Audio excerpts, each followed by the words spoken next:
Welcome in, Blue Otter League family. We have finally made it to the playoffs for Blue Otter League Masters. It's the quarterfinals, and I'm so excited to be here with Fury. We've got Dorado Gaming versus EVO Shade to kick off the playoffs here. And these are two teams that have had a tale of two seasons, really. Yeah, Dorado Gaming having a much more successful season so far. They're rounding up at about 7-2 right now versus Evo Shades 4-5, just barely eking it into the quarterfinals here at 6th place. So they have a lot to overcome going into this game. I think going into this statistically, most people are probably saying, myself included, Dorado Gaming should come out with a pretty solid win. I would say 3-0. Maybe I give Evo Shade one game, give him a 3-1, give him the benefit of a doubt. But I think they have a long way to go tonight. Yeah, and we did talk about throughout the season that that sixth place team was going to be one that had a very tough road ahead of them. So Evo Shade gonna start this road off by banning out all jungle champions here, very clearly going after Riddy, who has been one of the banner players in the BOL so far. Actually, a lot of junglers taken off the board here. Fury is we're gonna see a first pick Jinx come out. 5 junglers and Emilio. Jinx has been picked up. It is worth notating that Nico is completely banned. Nobody can play Nico. BOL has disabled her. So none of that. Technically a 7th ban in the first round here. Maokai being hovered as a potential first pick. I don't know if you really want to. I mean, if you're okay with blinding Maokai, that's all right. But I think Xin Zhao is still on the board and still a very good pick into that. Even Trundle, if you wanted to play that, I don't see that being picked up, but Yeah, still Maokai, a couple good first picks. Yeah, Maokai definitely not bad, especially being able to get on top of that Jinx using Twisted Advance. Such a valuable tool. There are, of course, a couple of different junglers that you could use for that. Vi being another one, but Maokai seems like a very solid pick here. If they do follow it up with this Varus, there's going to be a lot of CC on Dorado's team through their first 2 picks. That's a really good couple picks already. Evo Shade, they could look to maybe put Dark Torch on Silas. Almost said Silas on Dark Torch. That would have been weird. Just for the Varus and Maokai ults, I think those are really good right now, but you probably want to get rid of Alistar first before you do that. Varus, I like the pickup, just a matter of whether or not he's going on hit or lethality. There's the Xin Zhao hover, and there's the lock-in. So a very good pick into Maokai and into Varus as well. But I'm very interested to see how this Varus is playing, because so far it looks like he wants to play lethality.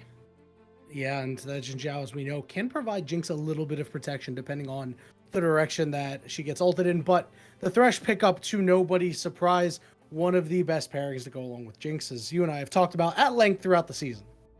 Yeah, Thresh, a really good pickup, just consistently a really good support, and I mean, even great with Aphelios. I think Thresh is just really good in general right now with a lot of ADCs.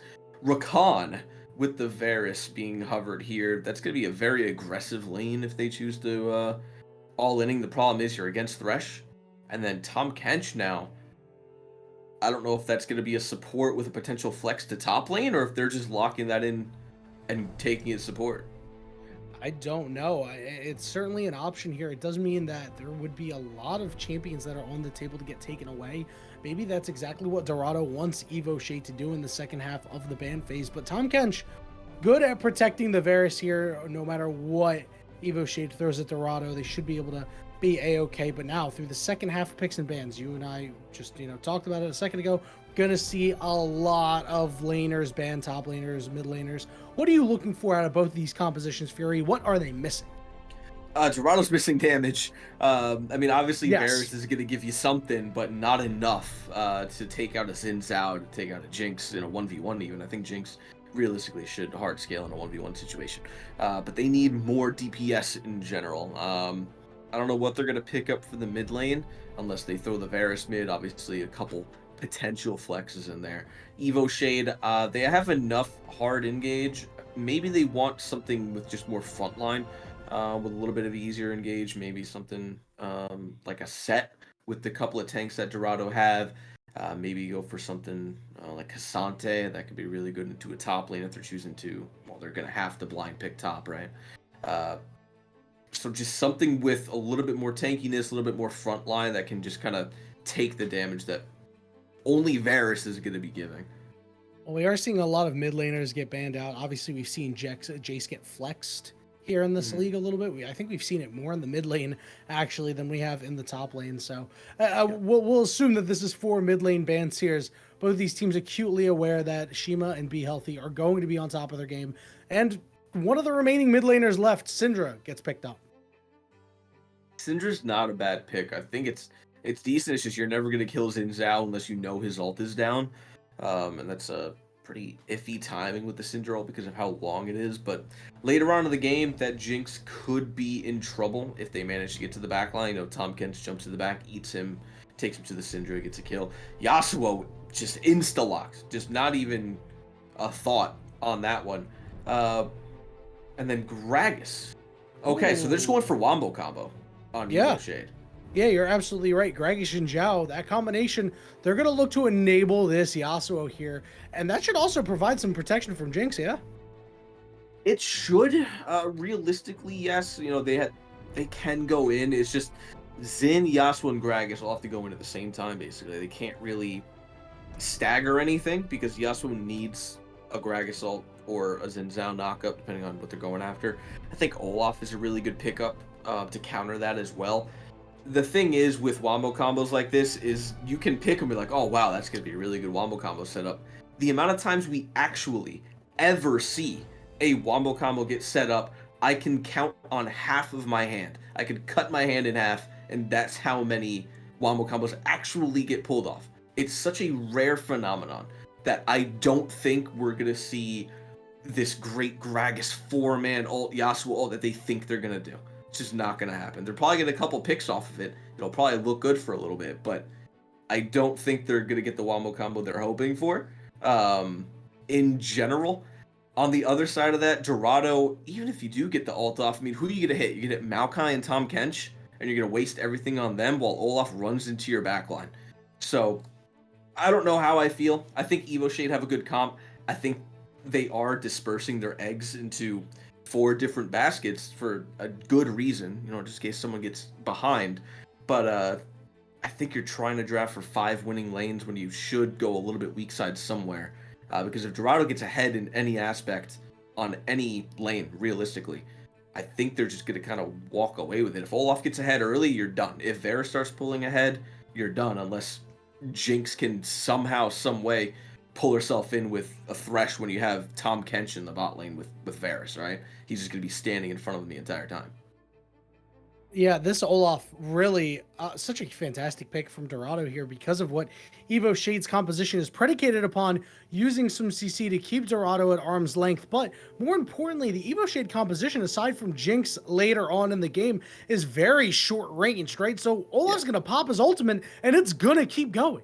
exactly. That's the thing. Shade is all close range, right? I mean, Gragas has a little bit of range in him, but if Evo Shade gets engaged on first, they need to do the engaging, basically, right? There is no real disengage for them. There is no counter fight unless Dorado are all grouped up and they've completely thrown everything at them, which if they're smart, they're not going to do. Evo Shade needs to be the one to pull the trigger to at least get a pick. Thresh is going to hit Syndra. I mean, he wants to hit Varus, right? But it's going to be so hard to do that with 3 bodies in front of him later on in the game. Gragas and Yasuo need to set something up with Thresh for a pick. If they can get a pick, then they can play a 5v4, I think, relatively easily. As long as Jinx gets a reset, she's fine. But if they get engaged on first, I don't know they can really do anything except for Gragas ult them away, if it's even up. Or if he's not dead by the time he can even push R. Yeah, Dorado, what they've put together here is actually a very fantastic 4-1 composition, right? Yeah. Because Varus and Syndra from far away can, get stuns off to potentially make picks happen or get damage off. But, Evo Shade can't engage into Maokai Tom Kench with them. And then somebody has to handle this Olaf on the side lane. That is going to be the big question. Fireflans versus Sword, that's going to definitely be a matchup to watch as we progress into the game and see how Dorado wants to execute on their strategy. I think the biggest thing too is the first lane you need to absolutely go into is Olaf. You have to stop him early. If he gets a couple kills, the first 5 to 10 minutes, if he just cheeses that level 1 Olaf that we see happen so often, then he's just going to get a scaling lead that he won't need to group up later on. Like you said, it is a very good 4v1. I think if he's even or behind, he has to play with his team. But if he's ahead, he just stays in the top lane or bot lane, and he has to pull at least 2 people to go stop him, because you're not stopping an Olaf with one person with this team that you've drafted. You have to send 2 people, and the rest of Dorado just plays a 4v3, and they win super easily. So it's going to come down to stopping this Olaf early and often, re-ganking early, taking control of the top, getting the Rift Heralds when you can, because if not, then the Maokai and Olaf, the combo that we're going to see from them is just going to be insane. Sounds like you've got this draft and how the game should progress all planned out here, Fury. We are going to take a very short break as we are heading into the spectator delay. And when we return, we'll see how these teams execute on their strategies. It's EVO Shade versus Dorado Gaming, quarterfinals, game 1.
Otter League family, we've made it to the Rift, baby. It's game one between Dorado Gaming and EVO Shade, BOL Masters quarterfinals. You can see them already getting ready to get into this jungle. Benito going to lead the way with this Thresh. Fireflans is going to hit everybody with an axe, but is going to get pulled back in. This could be trouble. There is no flash on Fireflans because that's just what Olafs do. It's a quick first blood for Verticality. Great start there for EVO. We have been talking about it for so long. There have been no invades when people are playing Thresh or Blitzcrank, and finally we see it happens. It works out. I love to see it, and not even in a like non-important match. Like all the games we were watching, you know, were not really that important, and an invade would have been warranted. In this game, where you'd think they're going to be playing safer when everything is on the line, they're going for the risky plays, and it works out big time for them. Already 600 gold ahead, a minute and a half in. EVO Shade starting off with some decent tempo with another longsword on that Jinx. And you know what? The playoffs is when you add some wrinkles to your playbook. This, you know, I must admit, we didn't get to see too many EVO Shade games happen this season, but given the fact of the general league consensus of, as we mentioned, nobody invading, you know, now everybody's taken by surprise. Nobody's used to getting invaded. No, not at all. And like, I mean, I guess Fireflame's kind of sussed it out. You know, he's sitting in the back of that tri-brush, but max range Bandito. Hook was really solid there. Didn't even need a flash where I was expecting the flash Q, but he trusted himself to hit max range, and he did. That is the mark of a true Thresh player, as somebody who plays a lot of Thresh. Sometimes you just know when those hooks are going to land, but good news for Fireflans, at least. Lane seeming to go pretty well in his favor now, although Swords belly bump right there. One of the best CC abilities in the game.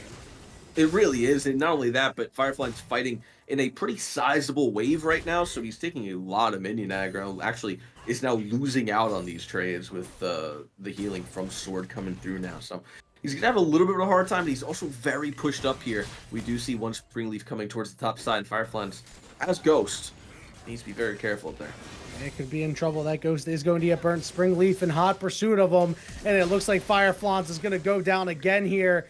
Very close. Are they going to go for it? It's one Springleaf going very deep for it. Will not take a second turret shot on the way out. And once again, the top laner of Dorado Gaming falls. So Fireflans dies. He gets 2 flashes for it. It's only worth it if we see a fight happen within the next 5 minutes that Sword and Springleaf could flash from. But Bandito already in a lot of trouble. Very low, finally gets on top of the Jinx. The cleanse is out, and Verticality is able to get out easily, but same cannot be said for their lane partner, Benito, who is going to fall in just a moment. Joker claims the life of the Fish. I think I'd take that trade if I'm Verticality. He burns Cleanse and Flash. Benito burns the Flash Ignite, but Verticality gets a kill. He gets out, still slightly up in CS. You know, he's gonna lose a little bit because Joker's still in lane. He still has a little bit of that prio, not having to back because Verticality was so low. But by the time he comes back here, he already has a Noon Quiver. That's a pretty sizable lead that he's gonna have over Joker already. About 400 gold at pre-5 minutes, and 400 gold, not normally a lot, but this early on in the game, when your team's 1k up, you know, 3-1, and 400 of that gold on that 1k is you. You really like to see that as Jinx, especially. Now, the good news for Joker on their side is that they open tier. So being able to get a kill while opening tier, very, very helpful, as Dark Torch is on the wrong side of the tracks here. Already manages to get on top of them. They know they want to give this one over to Shima, but the flash over the wall, already expending theirs. And Shima's going to go in for the flash, and they're going to be able to pick this kill up. A nice play by the mid laner of Dorado. Yeah, and Dark Torch, insanely good footwork in that as well. Dodged everything he possibly could until Shima, you know, flashed on him and eventually got the kill. So Dark Torch doing a really good job at holding out until he finally died, made Shima waste quite a bit. And he will have to back. Both TPs probably going to be burned here by both mid laners as Dark Torch comes back to lane, and Shima will be here soon. But other than that, not a whole lot going on around the map. Dragon will be spawning in about 5 seconds. First one is going to be the Ocean Drake, so I'm sure both teams really want to be going for that. Yeah, these dragon fights are going to mean so much now, right? Because Verticality's got 2 kills, because Joker's got to kill themselves. Whoever comes up on top of these fights, the strong are going to get stronger. Absolutely, yeah, it's just completely scaling from here on out, just straight scaling from both sides, specifically in the ADC range here. Shima, looking pretty good with a start of 1-0, double amp tome coming through with the boots. So he can. It's going to be hard because Dark Horse is still going to have Wind Wall, right? So half of Shima's kit is countered by one ability. And now that Yasuo is going to have the Ocean Drake here first up, so he's going to have a little bit more of the sustainability in his kit. But Shima, with this early start, can start to generate a lead for himself if we see Riddy starts moving to the mid. Yeah, and that dragon is going to help sort out so much. We can already see already up on the top side, you know, no Rift Herald to start up or anything like that. But, you know, we've already mentioned the sustain of Gragas. Getting even greater sustain now, especially in an aggressive matchup. I'm sure this is not what Dorado had in mind with Fireflans coming in 0-2 right now and nursing a very small CS lead this early in the game. Yeah, exactly. I mean, Fireflans on the Olaf, you expect a little bit of early cheese from him, a couple early kills. Fortunately, 0-2 right now, and Olaf, he falls off, but at the same time, he doesn't. Like, his damage falls off, but the fact that he can push R does not. That will perpetually scale into the game when you have that much CC on the other side of the map. But now, Shima in trouble. Yeah, Shima is not going anywhere. Gets knocked up in the air. They're going to give that one over to Dark Torch, and EVO Shade coming out with a fire early. Great start from them. One Spring Leaf, really good movement around the map here. Riddy's had a couple good ganks so far, however, not as much as we've seen One Spring Leaf on here. And I do also want to notice, I'm not sure if we actually pointed it out, but Verticality is subbing in. Verticality is a sub for Nabos, who's not playing. I don't know if he's not playing tonight or just not playing at the moment, but seeing this coming in from your sub as well, that's also a pretty good positive for the side of EVO. Yeah, he's been with the team for what, maybe 2 weeks as a whole, and you know, leading the way in terms of CS, leading the way in terms of kills. This is exactly what you want out of your team. Things going well when situations arise. Again, you know, not sure if this is a more permanent thing, but we'll see if they can find a way out of a sticky situation. They're stuck under turret, but Miss Her Voice is getting very low. Verticality going to be able to pick up that kill. We see how low Joker is. A Verticality with another sidestep. They're still alive for now. Things are going to be problematic. They are going to get rooted up, and they are going to fall. Ends up being a 1-for-1 overall, and a shutdown going over to Joker.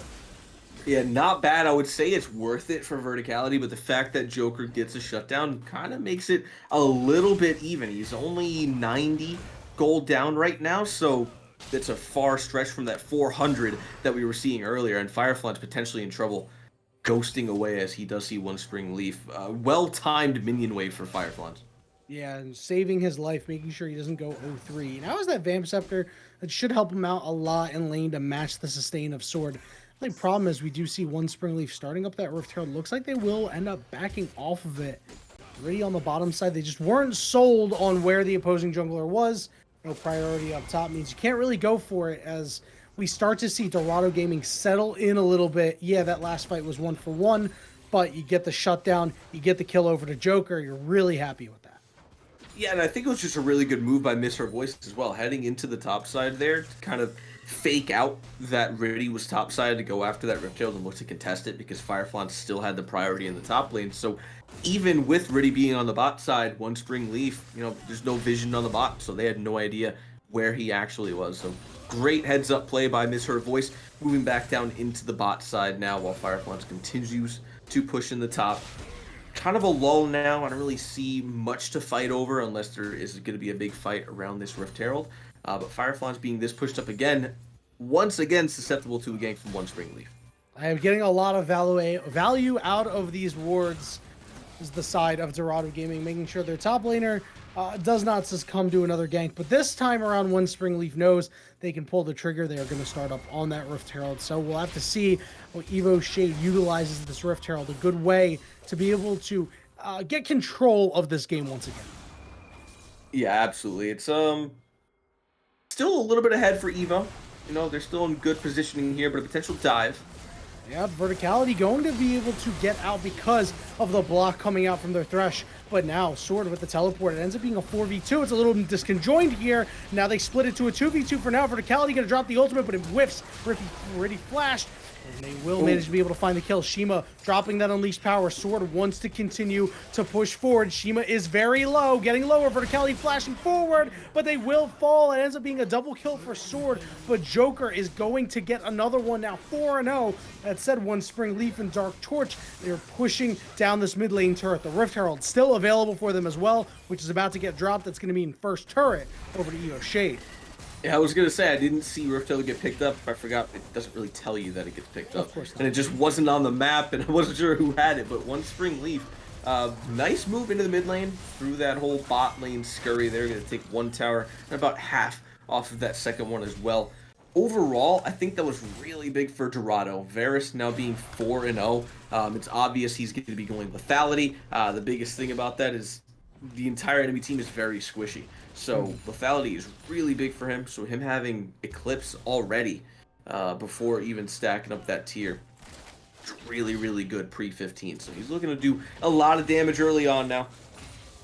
Yeah, Dorado. Power of Fireflame's in trouble. Yeah, Dorado has done a great job of putting this Jinx back behind. As you can see, they moved her up to the top lane now. Try to give her some breathing room, you know, give her the assistance from Benito here, looking to take down some turret plates. But Verticality, you know, they've taken a real rough end of the last two ganks. It's been really, really bad. They were up a little bit of CS. Now they were down a bunch, lost some waves, lost their turret, obviously. It's going to be on Dark Torch and Sword, who got leads out of that, to be able to convert that now and help Verticality back into it. Exactly. I'm surprised that we're not seeing Verticality and Benito stay bot side and pull Dark Torch down bot and try to actually contest that Drake. I think in both of those fights that we saw, if they had Dark Torch, they probably would have come out a little bit more ahead, maybe completely ahead and not at any deaths at all, because the Gragas ultimates have been looking really, really good from Sword. But they are going to push into the top side, take a couple plates, maybe even take a tower. We're seeing a TP come from Dark Torch into the mid lane and now miss her voice in a 1v3 top side between two towers. And Fireflies is trying to stick around. Oh, he got hooked, and Dark Torch is going to be able to take him down, and Dark Torch, looking for two, will die for it, but pick it up, and Joker's about to get shut down by Sword. 400 gold plus going over to now one Spring Leaf in the 2v1, and they're able to take down Shima. Don't tell me they're going to be able to turn this around already, as they are continuing to chop down the tree. One Spring Leaf to an entire tree. They're able to get the kill. Wins all across the board for EVO Shade. Technically, an Ace miss her voice just spawning as we were seeing Riddy die, and I think that's the first time we've seen an Ace come from all three lanes at once, from top, mid, and bot lane champions dying. That's a really, really big play for EVO. 5k ahead pre-15, 12-6, tied up on Drake's now. It's all going to come down to these objectives. I mean, we just saw a top lane tower go down as well. Verticality getting some more gold under their belt, and now Firefly's in trouble yet again with Mr. Voice. And Mr. Voice going to try to get him out of there. He's going to go eat him, spit him out, give him a big shield, but no way for them to turn it around. It just feels like Dorado has been on the back foot early, and this is not the Dorado gaming that you and I have been used to seeing all season long, Fury. No, the problem is Dorado, they're very mid to late game centric on their team right now. With the fact that they're down this far early, makes it very hard for them to get back into the game, especially when this is happening to Shima in the top side. This is a game that they need to be able to start grouping and fighting together with the Maokai ult, with the Tom Kench, with Varus ult, to try to get these lockdowns, because EVO Shade is playing the game perfectly. I said they needed to play for picks, and they are, and they're getting away with it so very easily. Yeah, and they've got a big advantage in the Mythic game. I mean, thankfully for Dorado Gaming, they went and they took that second dragon, because otherwise they'd be in a world of trouble. It's going to take them so long to get back into it. EVO Shade, a big stranglehold on this game, and now all of a sudden we're waiting for these fights to break out. I want to see that Gragas ultimate combined with the Yasuo ultimate, and how much damage it's going to do. It's going to rip through Dorado. It really is going to be essentially close to one-shotting at this point, with how strong everybody is on the side of EVO and how weak everyone is on Dorado. This game, you wanted Olaf to be ahead early. You wanted Syndra to be even, just kind of farming. Same with the bot side with Varus and Tom Kench, who was just stay alive, farm, get some kills if you can. And they've done that, but they kind of lost the plot with the rest of their team. The mid to top side for them is not strong right now. Very, very far behind. They need to start slowing down, just trying to farm, grouping up together, not getting picked as much as they are. Because They now this do Dark Torch Yasuo is huge. Yeah, they do run into a big problem though, where if they, play for scaling and give up these next two Drakes, for example, Hmm. that's so much power that's going over to Evo Shade, right? Getting that percentages off the Infernal Drake means that by the time it's you are ready to fight, you've fallen so far behind, and that's really one of the big problems with Infernal Drake when you're at this stage of the game, if you're Dorado. The thing is, though, I think Dorado wants to fight around pits. I think that is huge for them. Riddy with his ultimate, Firefly ults in and just hits whoever he needs to. Joker with his ult is going to hit everybody. I think it's just really, really good for them to set up anywhere on either the Drake or this next Rift Herald. Just try to get whoever they can into the pit and focus around that. That would be an ideal situation for them. It's hard for them to look for picks right now because of how strong everyone is. The survivability now of everyone's sword, very tanky with 4 stacks of this Roa. So we'll see how they play it out, but I think they want to get set up around this Drake. I don't think they want to start it, but I do think they want to allow Evo to start and then come in behind them.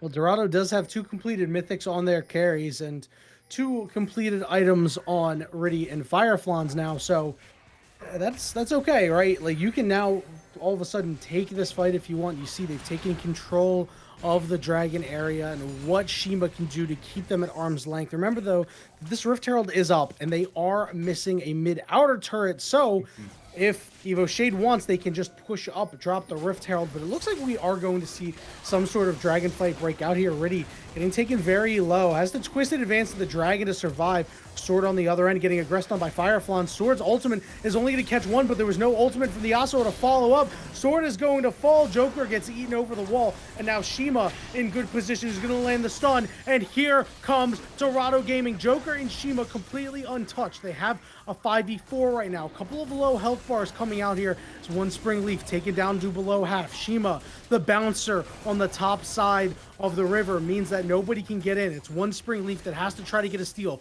They have been spotted out. About 4,000 health left on this dragon. One Spring Leaf looking for a way, and they are on a pink ward, which means they're going to get engaged on here. Mr. Voice going to knock her up. One Spring Leaf goes down. It's a shutdown for Joker, and now it's Shima versus Dark Torch on the other side. Ooh. Dark Torch with a good wind wall, but is going to go a little bit too deep. Is Riddy going to be able to get in there in time? No, they are going to be able to take down Shima. Other side of the fight, verticality completely untouched. They're able to find one. Fireflans is the next target. They have gotten the Lantern to reposition. Fran Benito, they would have dropped the ultimate, but Riddy does a good job of blocking, but Dark Torch is going to go in, but is going to fall in the 3v1. It's a shutdown for Joker. The dragon has not gone down yet, though. That is the big issue right now. Joker looking to rattle off Q's. Verticality down, very low. Sword back up, full HP. Gonna get ulted now, and is now the one to get caught out. And standing on top of the Lantern, the ultimate, but a nice flash there from Joker, and Sword is gonna fall. Joker also over the wall, hitting verticality. Legolas has connected to the server here, Fury. That was just an insane fight. It was a long fight. It was a great fight for Dorado. They even out the gold to what's going to be about 2K as opposed to the close to 7K that I think it was before that fight. They got so much shut down, especially onto Joker. I mean, Joker walks away with that fight. He's got 2,200 gold in his pockets. Fireflans with about 1,800, and then Riddy with close to 2,000 as well. Big shopping spree just came in for Dorado after that fight. The biggest thing, the way that started off was great, actually, especially for Sword. He got caught, but he hit Joker with a beautiful ultimate. Unfortunately, the rest of his team wasn't close enough. Dark Torch was not close enough to be able to push R on him, and if he did, that would have been an immediate pick and probably an immediate win for Evo Shade, because Joker is just the strongest person on Dorado, and without him, there kind of just is no team. So just unfortunate timing on the play with Sword getting caught out there. Could have gone really well. I think the next fight is going to show that more if they actually have the cohesion around Gragas ult and Sword ult. But after that, Dorado is looking pretty solid. Now, the good news here for Evo Shade is that Shima did not get much stronger, because Shima wasn't able to do all that much, was only able to pick up an assist out of 6 kills that just came down. The problem is Joker now on 2.5 items. We see Fireflans building toward their second item. They got a lot of gold in their pockets. And you see this Rift Herald get put down, and they're going to bust up the mid inner turret. But again, you can see Shima is just having a really hard time against anybody on the side of Evo Shade, and it's a solo kill for Sword. And he almost gets the tray back, but Sword able to heal right under that tower. Shima is just unfortunately getting run down by anybody and everybody on the side of Evo Shade. I'd be surprised if Banhito wasn't able to kill him at this point. But Dark Torch and Fireflies, I'm not sure Fireflies wants this fight. Well, I think he would have if it was a 1v1. But one Spring Leaf and Banhito bringing up the rear there. We're going to see this Baron get started up. That is... you know, I like it just to be able to, you know, bait things out, but I'm a little curious as to why they aggressively started that one up. Just not enough vision. Yeah, I was skeptical on that one myself. They see Firefly. I tried to say something nice about it. All right, like just said we're just gonna start it because why not? Could they have done it? Maybe. I think Dorado was a little bit separated. I'm not really expecting that fight to come through, but I don't know if they could have taken it quick enough. For them to really get anything. Yeah, and that has to be a negative mark on their mental, right, Fury? As we're going to see Shima getting in more trouble here. Teleport going to come down, though, so Fireflans is going to join the fight. Are they going to be able to turn this one around on Sword, who has to flash away? And here he comes. He is CC immune for now. No longer CC immune, but is already on top of Sword. Is it enough, though? The Lantern comes out for a teleport. Sword is going to be able to survive somehow, and then Fireflans gets hooked! And they turn it around on him. It's going to be a kill. Now, Verticality and Dark Torch, they want a piece of Dorado, but Dorado has to scurry away. Man, that was just unfortunate. Shima, I don't know if the comms were different there. Shima just stopped chasing, and Sword was able to get enough distance away from Firefly and pulled him into his entire team. And they were just not able to get that kill. Banhito coming in clutch with that hook there as well.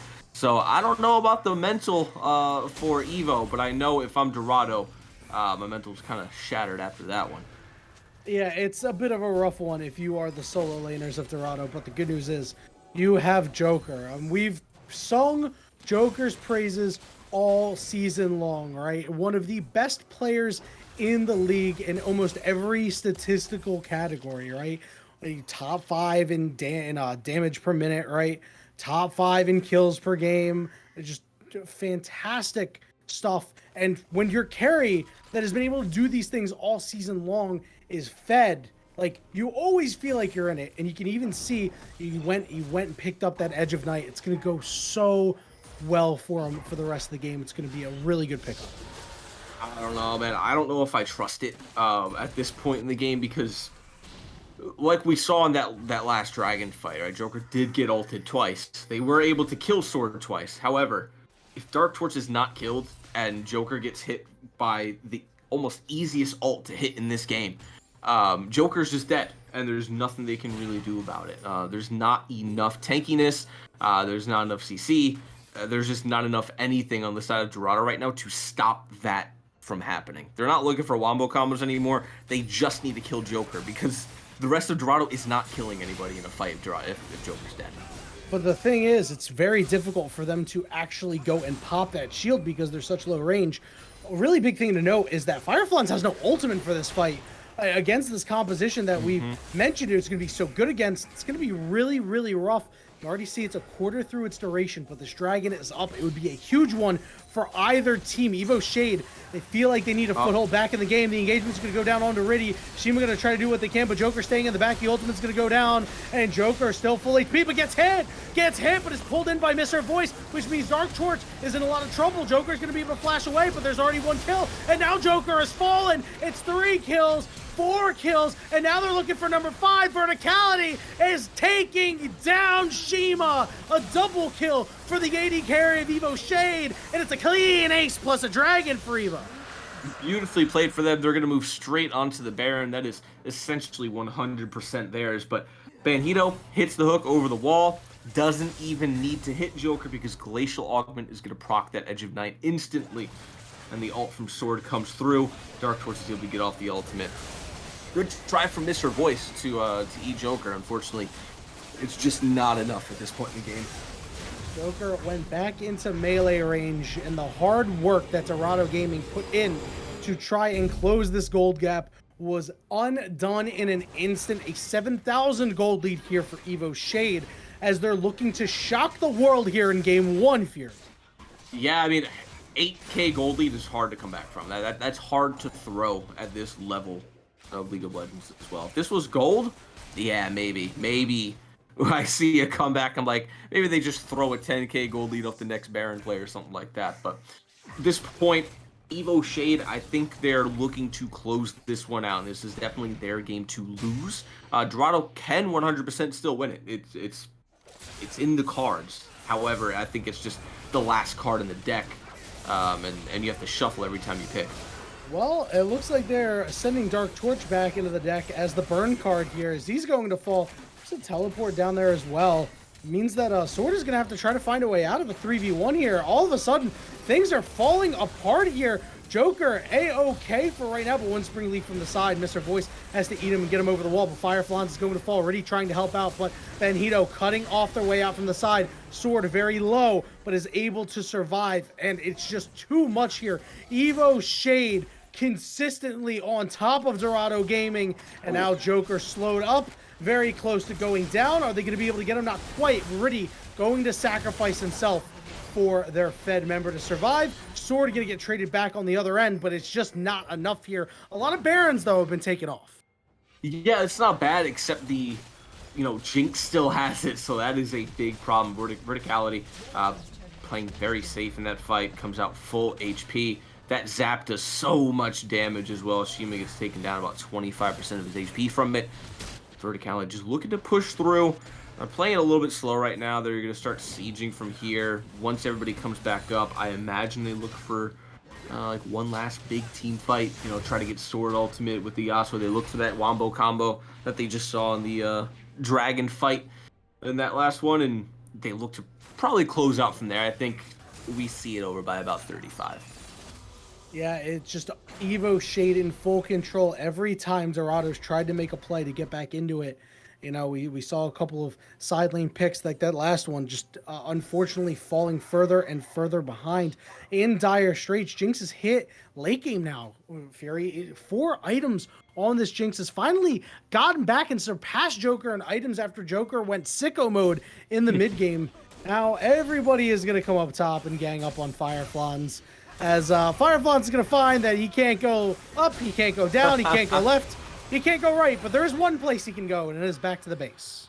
The entirety of the Avengers has been sent top lane, and Fireflans will fall. Syndra and TK, Shima and Mr. Voice in the bot side, just trying to trade back a tower.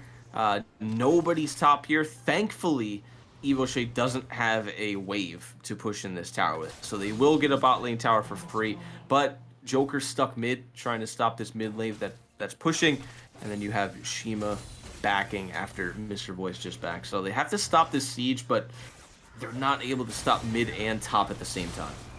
Now, it was a good attempt of Fireflans to cut the wave there, but nobody can go answer, which means despite you getting that objective bounty, it's just so much gold on the top side. Those inner turrets, as we know, worth so much. But the good news for Dorado is that EVO Shade can't get any more of those. The bad news is the next ones are in your base, and those are not good to lose. Exactly, especially when they're able to just push up the waves, and then they're gonna have prio over this Drake that's up in 40 seconds. We're seeing a TP come through from Dark Torch into the jungle here. They're trying to establish that prio over this Drake early, sweep out some vision. Looks like there's really only one ward down here, and it's not really getting much in that tri-brush. So they're gonna see that Sword, which is on the bot side of the map, but that is really all they're going to see, and they're going to have to walk in blind into this river if they want to contest this Drake, which I don't think they should. I think they should continue to just push mid, let Fireflies push bot. You don't need to contest the Drake. It's not Soul. You're 2-2. You're pretty set right now. Another objective bounty claimed here for Dorado. 2 more, in fact. So all of a sudden, they're starting to get some gold getting picked up here. They're going to see a stun on a Banhito, but now they are going to exit upward. And that does mean that they might be giving up this dragon, which, that's okay, right? It's one Spring Leaf going to go take that down, but everybody else on Dorado migrating to the top side, looking for that inner turret gold. Okay, big stuff coming over here from Dorado. They're starting to close the gold gap just a bit. Yeah, and we're seeing Shima, he had to back, so if they look for this fight, top side, if they actually get a catch, it's not going to be, oh man, Riddy, what are you doing there? The rest of your team is backing. Already could be in a Maybe little in bit of trouble, but are they going to be able to turn it around? There's multiple members in the area now, and they know they got to get the heck out of here. Already going to drop the ultimate down, but Fireflans is the one who's been caught again. Shima going to try to get him out. Lots of damage on the Dark Torch, but it's not enough. And now Shima is in trouble. Verticality looking to push forward. Flash down on Shima. Already trying to make sure they can't get close. And now looking for a potential turn. Sword has to flash away. Riddy will be able to walk away and survive, but one Spring Leaf banging down in the mid lane here, looking to get this mid inhibitor turn. Big stun coming out here. Mr. Voice on top of one Spring Leaf, ultimately going to come out, but that means that one Spring Leaf is going to be immune, not taking any damage. They're going to engage onto Riddy. Riddy going low, down to about half HP, gets eaten up by Mr. Voice as the push continues here. Turret down to about 20% HP. Hook lands. They're going to look to kill Shima. Shima down to half HP, but they cannot continue to push. Verticality starting to get low. Sword over the wall, but is on a ward. They could use the blast plane to get over if they want. Fireflans up in just about a second. Verticality has to flash away. They're going to survive for right now. Sword, one Spring Leaf, very healthy. Shima is not. Double knockup, but no follow-up there.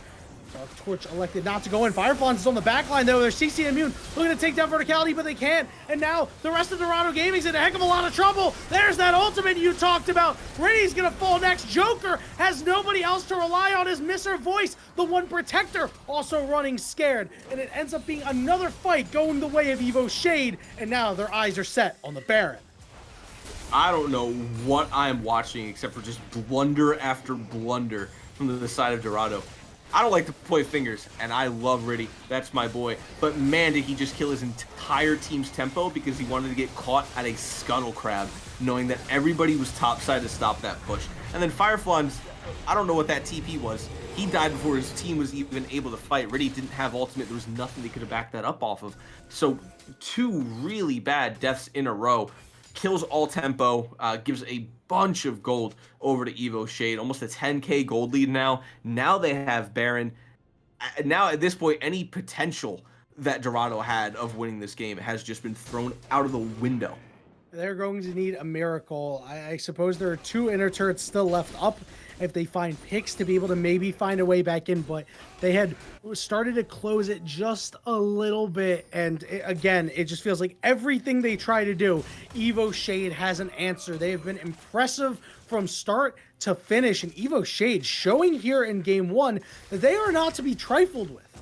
Definitely not. They had a really, really good start to this game off of a very nice invade. See what happens at the top lane here real quick. Yep, this is going to be trouble for Sword, potentially. They do get smited. Now here comes Fireflans looking to bear down on them. Sword going to get a big shield, but that push on the bottom side. All of this for a Gragas that you might not even be able to catch. He's still trying to get away. The turret's going down. Now they're on the inhibitor. Guys, what do? You need to help out. The base is crumbling. This mid inhibitor turret is very low, and now they're going to look for the Nexus turrets. It's still a 4v3. They haven't been able to kill Sword. Sword is stopping somebody at the very least. Banhito is going to go all the way in, and they blow up Syndra in an instant. Miss Her Voice falls next. It's a double kill for Verticality, rifling away with the rockets, a triple kill, give him a quadra kill. Now, can he get the ultimate from cross map? If possible, has it available. They're not going to even take it. It's going to be the Nexus falling, and a huge game out of EVO Shade. That was massively well played by EVO Shade. Just constantly taking advantage of any kind of misplays from Dorado at the same time garnishing their own leads early on in the game. By the way, your camera's DC'd. Oh, but no, don't worry, I know. It was welcome back to the desk. I was only gone for a little bit. It's not like anybody really knew. Exactly. EVO Shade played out of their mind that game. That is gonna be really good tempo going into game 2. Jinx should have been picked or banned regardless. I think Jinx has been top of the rankings in every elo at like a 56% win rate. The fact that she's making it through on blue side is baffling to me. So that needs to go if you're looking at changes that Dorado need to make. They still didn't have enough DPS in that last one, especially because Varus was going lethality. So they really couldn't get many kills later on into that game when everybody started getting tankier. EVO Shade looking on the up and up going into game 2. Yeah, I'm very impressed with what they were able to bring to the table. I must admit, I was not expecting this to happen. I think Dorado Gaming is one of the best teams in the league, but Ultimately, this is why we play the games. The excitement that you see here in the Blue Otter League, not just in the regular season, extends to the playoffs. Evo Shade below 500 for the regular season managed to take game one in shocking fashion over Dorado Gaming. It wasn't even close, Fury. We're going to step aside for a very short time as the teams look to reconvene. Dorado Gaming shell-shocked Evo Shade, looking to ride the wave. We'll see you for game 2 draft.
Welcome back, Blue Otter League family, to the Game 2 draft here between Dorado Gaming and Evo Shade. What a first game that none of us could have expected. I don't think many people in chat would have even expected it, but it was Evo Shade coming out on top in, honestly, dominating fashion. Yeah, I wish we had the predictions up. I would have loved to see everybody lose every single one of their channel points. That would have been great. Unfortunately, that did not happen. We did not get a complete point reset there. We are going to get a game reset, though. I really want to see something change in the draft here. Dorado still prioritizing the Varus. Jinx has been banned, but Aphelios is up. Yeah, and when you take a look at the bans, not too much has changed either. The only No. difference is that Udyr was left up here for Dorado. They did not take it on their first rotation. They did opt into the Varus, which, you know, it looks like that's the champion that we are going to really focus on in this series between these two players. And, you know, not even one of the top pick champions in the league. We are going to see the Lucian come out in response. Can't pair that with Milia though, because that's off the table. Lucian Nami, Lucian Braum potentially, and then Evo looks for another invade. It's going to be the Nami. Obviously, that whole electrocute business has been shut down, but Lucian Nami's still a very prevalent duo, still a very strong bot lane for sure. We'll see what Dorado decide they're going to pick up into it. Maybe something with hard engage. I would hope so anyway, if you're trying to kill a Lucian Nami. I hope they don't pick an enchanter. I think that would just be Pick Nautilus. kind of hard to play with. Oh, yeah. Just pick Nautilus, baby. So good into There it Lucian is. Nami. Makes life very, very hard. Yeah, exactly. Especially if you land those dredge lines with the biggest hitbox of all time. It doesn't matter who you hit. The thing is, Varus is not really going to have the DPS to kill anyone early, right? Like, Lucian should still be able to out-trade as long as Nami's tanking the dredge lines. So Nami will probably get poked out a little bit, but I think she'll be able to heal up before Varus is really getting a kill. EVO has decided to grab the Maokai as Dorado have just straight up blind picked Ahri mid. Yeah, and you know what? I actually like this blind pick pairing here. Look at all the pick potential on the side of Dorado, right? Like, their CC is just unmatched, really. Evo Shade has a little bit of their own. The Nami Maokai ultimates, though, they should combo quite well. That's true. We did say that at the beginning of the last draft as well, and we saw how last game went. So, Dorado, I don't know. Maybe Shima's just more comfortable on the Ahri. I think Ahri's a great champion mid, regardless. You know, charm. You hit that, someone's basically dead or has to flash. The Syndra didn't work out too well, so maybe going on a different change of pace, going on something a little bit more assassin, less sit back and farm, more in your face and fight. But Evo has a lot of counters that are still up. You can just pick Vigar here. Just throw up a cage, and Ahri can't do anything.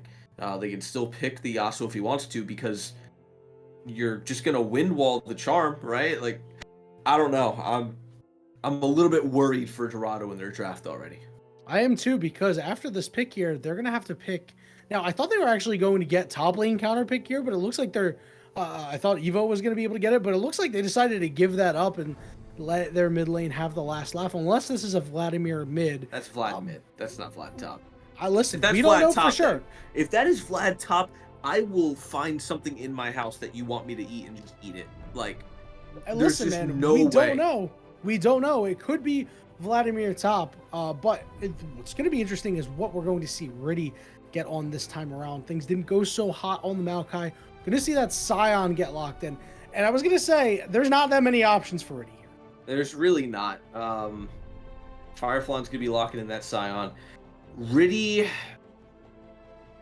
he's going to go Viego. I was going to say he realistically wants something with some, like, bruiser in him, like a little bit of DPS. Like, oh, never mind, Belt that's been banned, so that makes sense. Kindred, there we go. That's what I like to see. Kindred is a broken champion in the jungle that is just insanely good. The only thing is, Riddy didn't have a great time last game, so a little bit worried playing Kindred, going for marks in One Spring Leaf's jungle. That's going to be a little bit hard to do, especially if your team doesn't have the prio. Like, realistically, Varus Nautilus shouldn't have prio over Lucian Nami. Ahri should have prio over Vladimir, but Camille is going to be hurting Scion. Yeah, definitely going to be able to do a lot of damage in that Scion. It's going to be, once again, on Fireflies to just survive, don't get behind, like what happened early on in the last game. And luckily for them, it should be a little bit more difficult for them to fall behind as they did in the last game, because I don't think Evo Shade's going to be invading anytime soon. But the Kindred pick, going to put the ball in Riddy's hands. Riddy elected to go in with the tank the first time around. This time, a comp that has to focus around Riddy is going to be the call. And listen, this is a team that we have signified as Riddy's team. And I like the fact that after taking a hard game one loss, he's going to try to bounce back. Yeah, I like it a lot, especially the fact that he's on Kindred. I mean, Riddy, I think, is pretty well known for his Kindred play. So I think it should look good, right? Like on paper, it looks good. Whether or not it actually happens is the real question. Evo Shade could On paper, pull out we thought exactly the what we saw last in the draft last out of one. Dorado was pretty Exactly. Exactly. You can always say what the ideal situation is, but whether or not that actually happens is up to what we see in the next 30 or so minutes. Varus Nautilus in the bot side versus Lucian Nami. I touched on it a little bit. I do think Evo Shade is going to have more prio in the bot lane. I think Nautilus is going to be looking for hooks. The problem is they're not really going to have the kill pressure until Varus actually has an item or if Kindred's in the bot lane. So I would expect to see an early gank from Riddy towards the bot side. Get a mark on a Nami, and then have Nautilus land a hook, and then there you go. First mark already secured in the bot side. And the good news for Riddy here is the lanes that Dorado have selected have made it pretty easy for him to go in and get ganks off. There's a lot of CC on the bottom side, enough CC in the mid lane. It's going to be a little tough with Vladimir Pool, obviously. But then you've got an okay amount of CC on the top side. Sion manages to land that knock up, and all of a sudden, Riddy can find his way in. Problem is going to be trying to block the Camille. So there are options here for Riddy, but they need to be played well by Dorado. If they just kind of put it in cruise control, they could find themselves down 0-2. They definitely could. I think this is the game they can definitely pull it back, though. I like this draft a lot more than what we saw in the last one. Still has its issues, but I think we should be seeing Riddy stay mid, stay bot side. Bot lane going to be a little bit hard to gank. You have Nami Bubble, you have the speed up, Lucian Dash. If they have flashes, those are up. But mid lane, if Vladimir's W is down, that's a 20-second gap you have to kill him if his flash is down. So I would like to see maybe bot side start, early gank bot, you go mid, try to see if Shima can bait out a pool with Charm, try to at least get a flash out of Vladimir, and then go take your top side. I think that's the most optimal pathing for Riddy here early. Will he go for a full clear and then go for a gank? Probably, because that's all we ever see nowadays, except for the one game that we had last week of J4, where we saw an early gank. Yeah, of course. So as much as I want to see what I just described out of Riddy, we're not going to see it. No, we might see it out of Riddy, but I do want to talk about the jungler on the other side here. One Spring Leaf getting on this Maokai now. And I really like what Evo Shade did, is we've talked a lot about Dorado, but Evo Shade's composition actually very good, right? Lucian Nami, as long as they don't get behind, that allows one Spring Leaf to be here for the needy lanes, right? Like, you can be around here for your top laner, for your mid laner, and things will be okay, right? Like, you can get them through their rough spots. As, you know, Vladimir, obviously, early is pretty much a joke champion. Yeah. And Camille, you know, could always use a little bit of assistance as a bit of a more demanding champion. Yeah, especially, I mean, early into Sion should be winning. But once Camille either has Sheen, which is, what, 700 gold, or just first item in general, she's going to be chunking Sion. Later on, her Q is going to absolutely wreck through people. So if she's able to get to the back line, if she's able to just jump and get a flank onto Riddy or onto Joker, onto Shima even, they are dead. Like, without question. She is going to Q, then Q2, and then they are dead. Vladimir, he's looking to just get an ult off. I mean, the way Vladimir plays this game is going to be weird, especially the early game, because into Ahri, it's weird that he picked Vlad into Ahri. That's why I started talking about him, made the face and everything. Yeah. It is awful to play Vladimir into Assassins. It feels disgusting. You're not a champion. So they need to take advantage of that. Vladimir needs to play it safe, play back, try to farm as much as possible, and just get 6 as quick as you possibly can. Try not to W too much. Because if Kindred gets on you and you don't have W, you're not getting out. Well, the combatants are set here for game 2. Dorado has put together a different draft centering around Riddy, while Evo Shade is just looking to get their solo laners through it, put all their strength in the bot lane. We are in the spectator delay, and when we return, we'll be on the Rift for game 2 of this best of 5 series between Dorado Gaming and Evo Shade.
Welcome back, Blue Otter League family, for Game 2 here on Summoner's Rift between Dorado Gaming and EVO Shade. This time around, Dorado Gaming are on the blue side after taking a really tough L in Game 1. It seems set up on the bottom side, try to take advantage of Lucianami here, but nobody down here. Oh, I thought maybe they were going to sit in that mid bush like we've been seeing and then just back off. But they are actually going for an invade here. Mr. Voice in front here has the dredge line available. They spotted verticality. Can they get him? Oh my god, he got him. I don't know what's going to come of it. They will be able to get him. Yes, they are going to get him. He burned the cleanse, and the charm started by Shima. A big bro play there means first blood for Riddy. I did not think that was going to hit. I doubted dredge line. Like, Mr. Voice was starring in Wanted, the famous film, curving those dredge lines around the wall there. The only thing blown is Shima's flash. Listen, that's why they call him Miss Her Voice, not Miss Those Hooks, bro. Yeah, that's what you're going with on that one. Yeah, man, listen. The only thing that sucks on that, the only thing, is that Riddy didn't get to mark verticality before he got that kill. Oh well. Cry me a river there, Riddy. I mean, still a solid start for Dorado, and we'll see if they keep that tempo up. This time they're going to be ahead early because of a nice invade. However, we talked about it, bot lane doesn't necessarily have the best wave state for themselves. Verticality and Benito realistically should be winning in these trades, and let's see what happens here. Oh, the Ignite does get burnt onto Benito, but Benito will be able to survive. Heal gone as well. And things going the way of the bot lane of Dorado here all of a sudden, but Sword up on the top side looking to cause some problems on the Gragas last game, now fully unlocked. Back in the bottom side, Verticality does have flash available, has to burn it, and Lucianami unable to get level 2 first. Yeah, verticality on this Lucian, he needs to be standing behind Benito. He should not be taking any of these dredge lines, even if it means Benito dying, but because he can at least trade. Right, when Benito gets hooked, when he's level 2, level 3, he can at least go after Joker. But when him getting hooked like that, flash down already, Joker and Mr. Voice gonna have huge prio. On the opposite end of that spectrum, though, Sword on the top side having a very good time. Yeah, and you can see Verticality starting to get a little bit of damage down now. At first strike hasn't been able to do a whole lot for him, but was able to get a couple procs there, so not too bad. But Firefly's getting shoved in on the top side, Sword having the priority that we expected them to have. Oh no, this is a bit dangerous here, Riddy. Oh no. One Spring Leaf flashing forward is going to hit 3 members with that. Mr. Voice going to try to kite this out, but they're going right into Shima. Shima here to protect Dark Torch, going to burn the Ghost. Looking to go in, but getting 1v forward is in the pool. Can they kill Riddy? It is going to be Verticality picking it up. And the survival there for the Vlad, the flash forward. Nami going to get a piece of it. And Joker is going to fall too. A rabid pack of wolves. EVO Shade. Not ideal for Dorado in the slightest. EVO Shade come up big time on that there. One Spring Leaf, nice flash over the wall from the Gromp to get onto Joker there. And I don't know, Joker and Mr. Voice, they had a good start, but I think they just jumped the shark way too early trying to get Riddy enemy first blue buff. Yeah, it was a calculated risk, but unfortunately they were bad at math. And I like them trying to get Riddy ahead here, especially since it looks like that's the game plan, especially with him getting the first kill. But pressing too hard means this Lucianami, who didn't have a foothold in this game, are now able to really start to take control, spend their gold, cause problems for Joker and Mr. Voice down here. And now Firefly's trying to push in, has a decent CS lead over Sword. Same in the mid lane with Shima versus Dark Torch. And those are at least some positives. 10 CS up on either side at the least will give them some slight lead. The fact that they're only down 100 gold instead of much more like they should be. But Fireflies is certainly dead. I don't know. With Sword, all right, Sword is going to get their shields, which means they will be okay. Although Sword in a lot of trouble, is now under turret with Fireflies running at him, has the flash away. Can Fireflies be stopped? They will. It's a lot burnt there, but yes, as you said, a successful game. Yeah, 1-4 now, a 600 gold lead in favor of EVO Shade. looking pretty good. First Drake is going to be Cloud. I don't think they need to really stress over that. That's a Drake I always prefer to give up because I don't really want it as my first Drake. I don't want it in any one of my first 3 Drakes, honestly. As a soul, probably one of the most mediocre next to Chemtech. So I would potentially just give that Drake up. I don't think you have to, but if it came between fighting for it and just taking a Rift Herald in a couple minutes, I'm just going to take the Rift Herald. Yeah, and with all this control, it would behoove Evo Shea to make that thing happen, right? You mentioned the Sheen power spike. Sword already has it. Now, the problem is Dark Torch hasn't been able to get any priority in this lane. We mentioned earlier that Ahri is a pretty good champion into Vladimir, so giving up that priority can be a little hard. You can see Mr. Voice wanting to make a play here. Hook just barely going wide. Riddy wants to get around this corner. One Spring Leaf is on the bot side, though, for potential counter. Yeah, and Riddy, I'm not sure if he has anyone marked at the moment. Can't really tell, but if he was in there, it probably wouldn't have marked anything. A sword going in onto Fireflans now, and we're seeing the damage of this Camille with that Sheen. Like that said, it doesn't really need a full item, just has that Sheen, and now it's going to be a potential big fight in the bot side, this 3v3. It's fireworks. Mr. Voice is the one to get caught out. One Spring Leaf coming from Fog of War. It's another kill for Verticality. Riddy and Joker can't follow it up anyway. Verticality and Benito, they want to push forward, but they won't be able to get any more damage out. We do see Shima starting to come through on the bottom side, but they get spotted out. Verticality flashing forward, and Riddy has been blown up. Shima gave up on the play, which means this Ahri nowhere to be found, and Verticality has taken over the series, Fury. Verticality with an insanely BDE play. Dash, flash, Q onto Riddy for the kill. Very well played. 4-1 already. Complete opposite of what we saw in the last game where Joker had this score line just about the same time. Verticality 4-1-0, much earlier state right now. Look at the gold, 1600 in the pockets as he's backing here. Let's see what he comes back with. Noon Quiver, Pickaxe, and a Serrated Dirk. Man, that is a lot of damage from Verticality already. It's 159 attack damage, less than 10 minutes in. Yeah, and you saw how much damage they dealt to Riddy, and now much more damage is about to be dispensed. Joker, Shima, Riddy, very squishy champions, and Verticality is chomping at the bit to get more auto attacks on them as the game progresses. And really, Fury, what does Dorado have to do to stop the bleeding here? I think they're in big trouble. Yeah, the problem is, like, the biggest thing. Mr. Voice missed a couple crucial dredge lines in the bot lane that could have not necessarily prevented that fight from going bad, but could have at least prolonged the fight and maybe given them more of a fighting chance.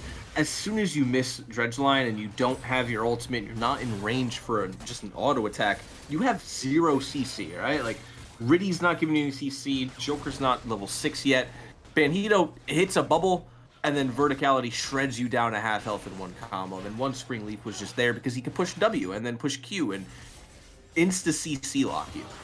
So what they need to do is hit level 6 first, like they just did, and now we see where the fight happens.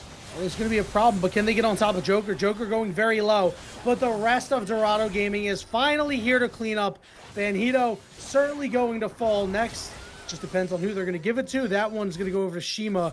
Joker and Mr. Voice dangerously close to falling and making that a 2-for-2. But overall, finally, Dorado getting their feet under them. So that's what happens when you actually have the CC. If Joker didn't hit level 6 at the most opportune time there, I guarantee you they lose that fight. Verticality could have gotten the kill. He used the cleanse, but he had already taken quite a bit of damage from getting hit by that ult. Now, Shima with a very nice taunt under tower. I should say charm, not taunt.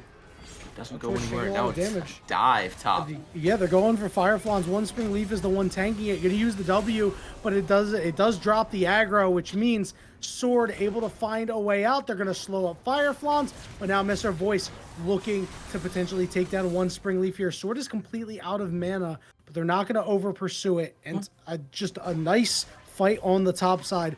Fireflans put in the dirt again. I think Mr. Voice could have just kept chasing Sword there. I agree. They had no health, no mana on either side. He could have walked him down with auto attacks if he wants to. But I don't know. I guess you go for the safer play. They do take Drake at the very least for their troubles. Still about a 2k gold lead in favor of EVO Shade. But so far, EVO looking very, very clean. 3 deaths total, all on the bot side of the map. But one Spring Leaf, 007, call him James Bond, and Sword in the top lane. 2-0 with a slight CS lead. I wouldn't really call it a lead, but the fact that he is just pulling himself in from what was a pretty solid deficit. I think it was a 20 CS deficit earlier. Very, very good on this commit. It's going to be really scary for Dorado later. They're going to be able to find a way onto the Nami, but Verticality is going to try to rifle away from the side. Verticality is getting very low. They're going to try to kill Joker, but they're going to fall, and Banhito is the next target. Is Riddy going to be able to get there? Not quite. Banhito just able to survive. A 1-for-0 in the bottom side. Banhito on, I believe, double-digit health there before healing himself.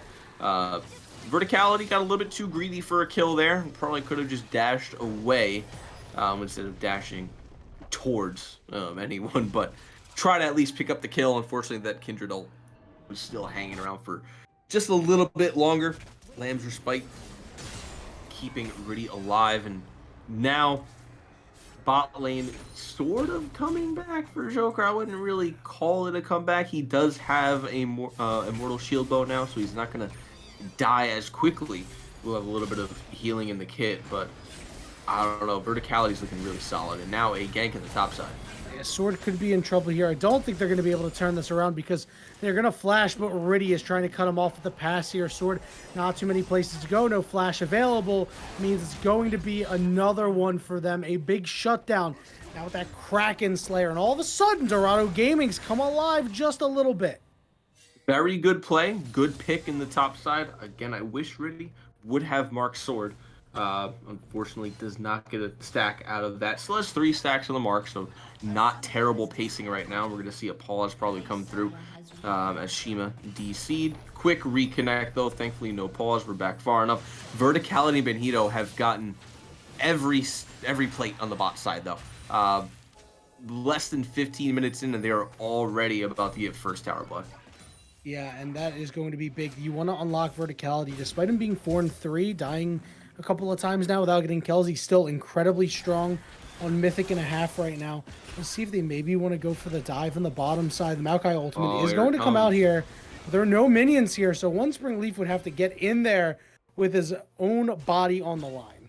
Yeah, not an ideal situation to be in. I'm not sure if one Spring Leaf wasn't paying attention to the minion wave when Joker queued it, but a little bit of the misplay in communication there is a nice backstop from Joker. Gives the thumbs up Teemo as well, but Verticality takes offense to that.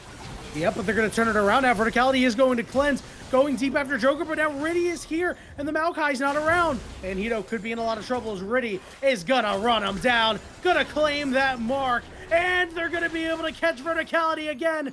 Joker getting a piece of the pie as well, and now this game is entirely flipped on its head. I'd say big play for Dorado now. They have brought the gold back to about even, 7-7. You can say they're slightly ahead because they have that Cloud Drake in their pockets as well. Mountain's going to be the next one to come up. Both teams not really caring too much about Mountain this game. I would say that Dorado wanted more because they've Scion and Nautilus. But we'll see how the play goes there. But the fact that Riddy is now in this game, has that Kraken Slayer, making good moves around the map. Joker gets some gold in his pockets now as well. Verticality has kind of been slowed down. I wouldn't say stopped in his tracks just yet, because he is still very strong, but he's making very risky plays, thinking he's a lot more ahead than he actually is, and he's paying for it. Yeah, and the one big thing, though, that we've seen Dorado do by focusing on the spot lane, the one big thing that they haven't done is Dark Torch has been able to just farm up without a care in the world, right? Down 11 CS, yeah, but 0-0-3, this Vlad hasn't been pressured at all. No, absolutely not. It's a little bit scary. Vlad scaling into the late game, Camille scaling into the late game, even Lucian. I would say Lucian versus on-hit Varus. Lucian should be winning the fight realistically, especially because he has cleanse. But, man, we're seeing the damage that Shima's outputting onto Dark Torch, who just has that Night Harvester, and a potential fight going to be opening up in the bot lane here. We'll see who is the stronger team. Dark Torch has been spotted, is in a lot of trouble. Is going to be And not okay, probably. And we're going to see a lot of damage come down. It's going to be a 1-for-1 overall, but Shima 2 charges that ultimate if they want to go for more. Verticality got hit.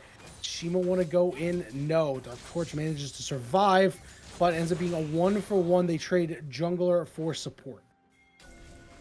Very good play. I don't really know if anybody comes out on top there. I think that's just something that happened, right? One Spring Leaf is dead, though, so it kind of gives Dorado a little bit of an edge over the Drake if they choose to go for it, but it looks like they're just trying to push out bot side. It looks like Riddy is making the call for it now, though, so they're going to try to take it. The thing is, it's a little bit late, so if they want to contest, EVO can. Looks like Dark Torch is just going to back here. Verticality not at full HP. Don't think they want a piece of this. One Spring Leaf coming in the area, so maybe they try to make a play post-Dragon, but it looks like everybody's out, and it's a second one over to Dorado. Very, very well played. Now we're going to see a Chemtech Drake. That is unfortunate. We see 2 of the worst Drakes come through this game. But the chase down. The chase down is here. Mr. Voice going to get engaged on, as well as Joker, and they have nowhere to go. It's 2 kills. The turret just barely alive. It's going to fall shortly. It's going to be first turret of the game as well. And a big wave striking back there by EVO Shape. And that's a really big pickup for Dark Torch, giving him both of those kills. It's going to be about 1,000 gold in the pockets of Dark Torch. After that, he's 1,000 gold up over Shima now as well because of those 2 kills. So Night Harvester along with the Sork Shoes coming through. So going to be a little bit scary on that Vlad. Also level 11, so his ult is going to be at level 2 now. So if a fight were to open up, I think when he backs here and gets some, well, when he gets forced to back, depending on how Shima plays this. Oh my god, unless Shima misses everything. Yo, Dark Torch, hold on. Can he get there? No, not quite. But yeah, you mentioned it. Shima missed a whole lot. Dark Torch did not. Yeah, Dark Torch throws down the ultimate, almost hits an EQ. If he did, probably would have spelled death for Shima. But Dark Torch, what I was going to say, is after this next back, once he gets a little bit more AP in his kit, every time he's met with Shima in lane, when he has his ultimate up, I expect him to just ult and run at him and look for a kill. The amount of burst that he's going to have after this next back is going to be huge, especially with the added gold now from that Rift Herald. Yeah, that second Rift Herald, massive, by the way, because of the fact that Shima could just went in and just ate it, right? Like, just no other way to say it. Dark Torch really put a hurting on him, so that Rift Herald can make a whole lot happen here. This mid lane turret not looking so healthy. It is not. I'm surprised they're sending Joker and Mr. Voice mid to deal with that. I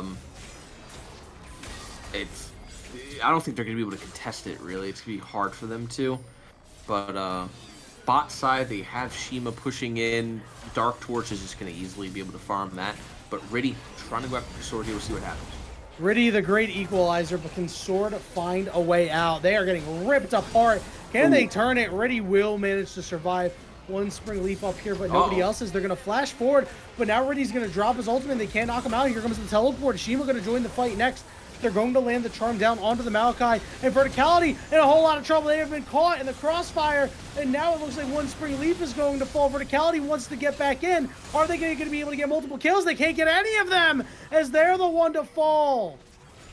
These fights are fun to watch. Just everything happening all at once. Banhito with a beautiful double wave from the pit, from Baron Pit to help Verticality. Verticality still ends up going down because he turned to go back in and ended up dying for it. Dorado come out huge, 2-0-4. Ari is now dead even with this Vladimir. Riddy is huge, 6-2 and 4. It's not to say that one Spring Leaf is out of it. He's still just, an R champion. But Riddy on this Kindred is looking to just melt people at this point. Yeah, he's hitting the Riddy right now. He's got 2 kills. He's got 2 items, 6-2 and 4. Things going really well for him. Is able to shred through this Maokai. Is able to put out enough damage to take down Sword. And they did a good job of putting Verticality down, who has now been almost a non-factor since their hot start. Yeah, this has been... It's still a close game. It's still pretty much even in terms of the gold, not necessarily in the objectives, however. 2 Drakes over to the side of, Dorado as a gank mid lane there. Mr. Voice, if I was Banhito playing, that's one of those hooks that comes out of the ground and latches onto me and pulls me. Oh, yeah. But if you're a Bandido, We all been there. that just misses you. 50 seconds on this Drake, so that's why everybody's in the bot side right now. Fireflies has his TP up, Sword does not. So Fireflies can move into this fight if he wants to, but if he does, he should expect his tower to just be going down. Verticality going to be A-okay, and now they're going to try to engage on the Mr. Voice here, down to about half HP. We're going to see a teleport coming from the Vladimir. Mr. Voice is going to fall, and Vladimir, Dark Torch is just running it down right now, but in a good way. They're able to find a kill. They're going to try to turn it around on the Joker, but Shima cutting them off means a shutdown goes to Joker. That Joker will definitely take that, gets very low, almost goes down. Ultimately, a winning fight for the side of EVO Shade. This Drake is up in 8 seconds. We'll see if they move on to it. It's a little bit risky for them too, but they're going in. Oh, Shima has nowhere to go despite their ultimate, and it's a shutdown for Sword.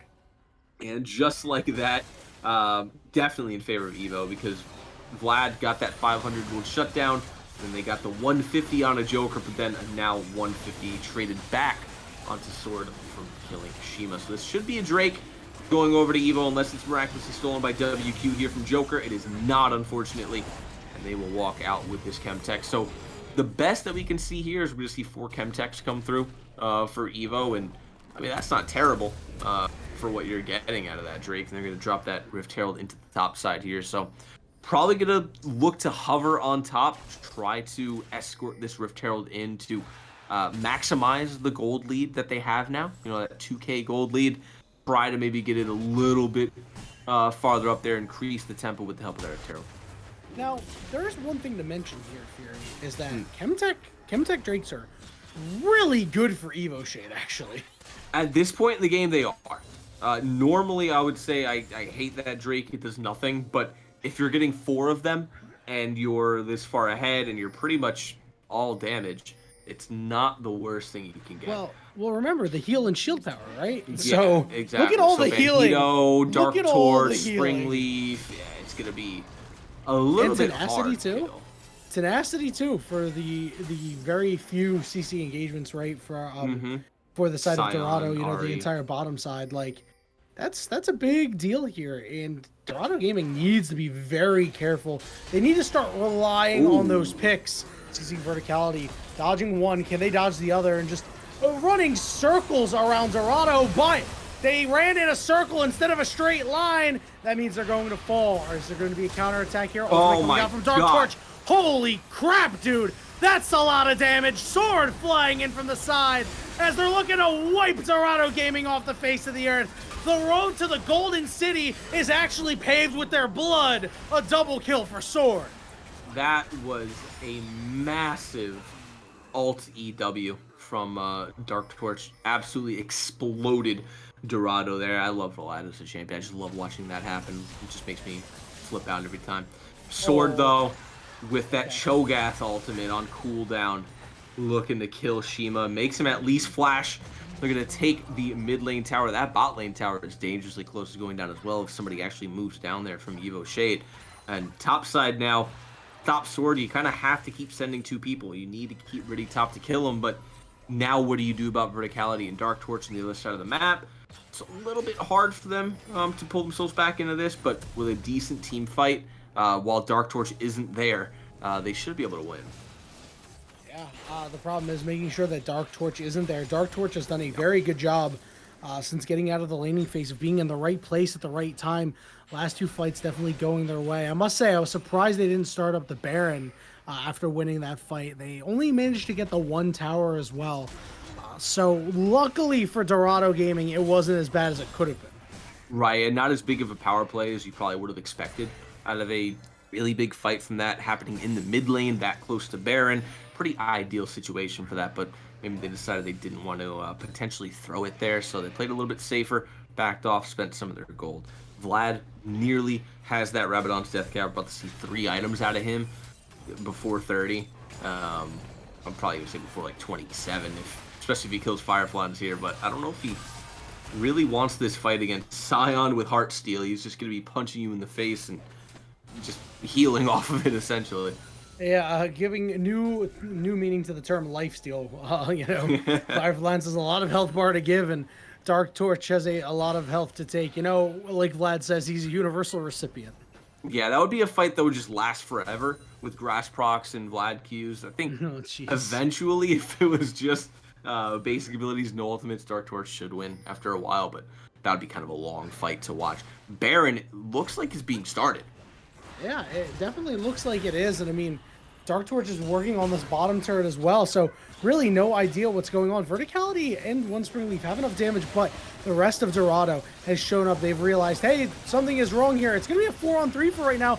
Teleport coming down. Dark Torch doesn't have anywhere to teleport to. Now they're going to go on the backside. Mr. Voice is the target with the ultimate coming out. The charm on the backside, but Vladimir wants to get in there. And Vladimir is going to do 1,000,000 damage to everybody. They're going to kick things off with a double kill. They're going to look to take down Shima. And the last one standing is Fire Flans. And that big health bar has been evaporated. That is an ace for Evo Shake. That was insane fight.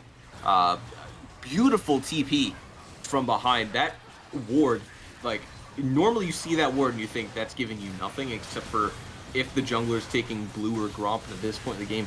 Doesn't matter that much, but it was a perfect TP ward for Dark Torch to come in, get an ult and an E right as that Lancer Spite was going down.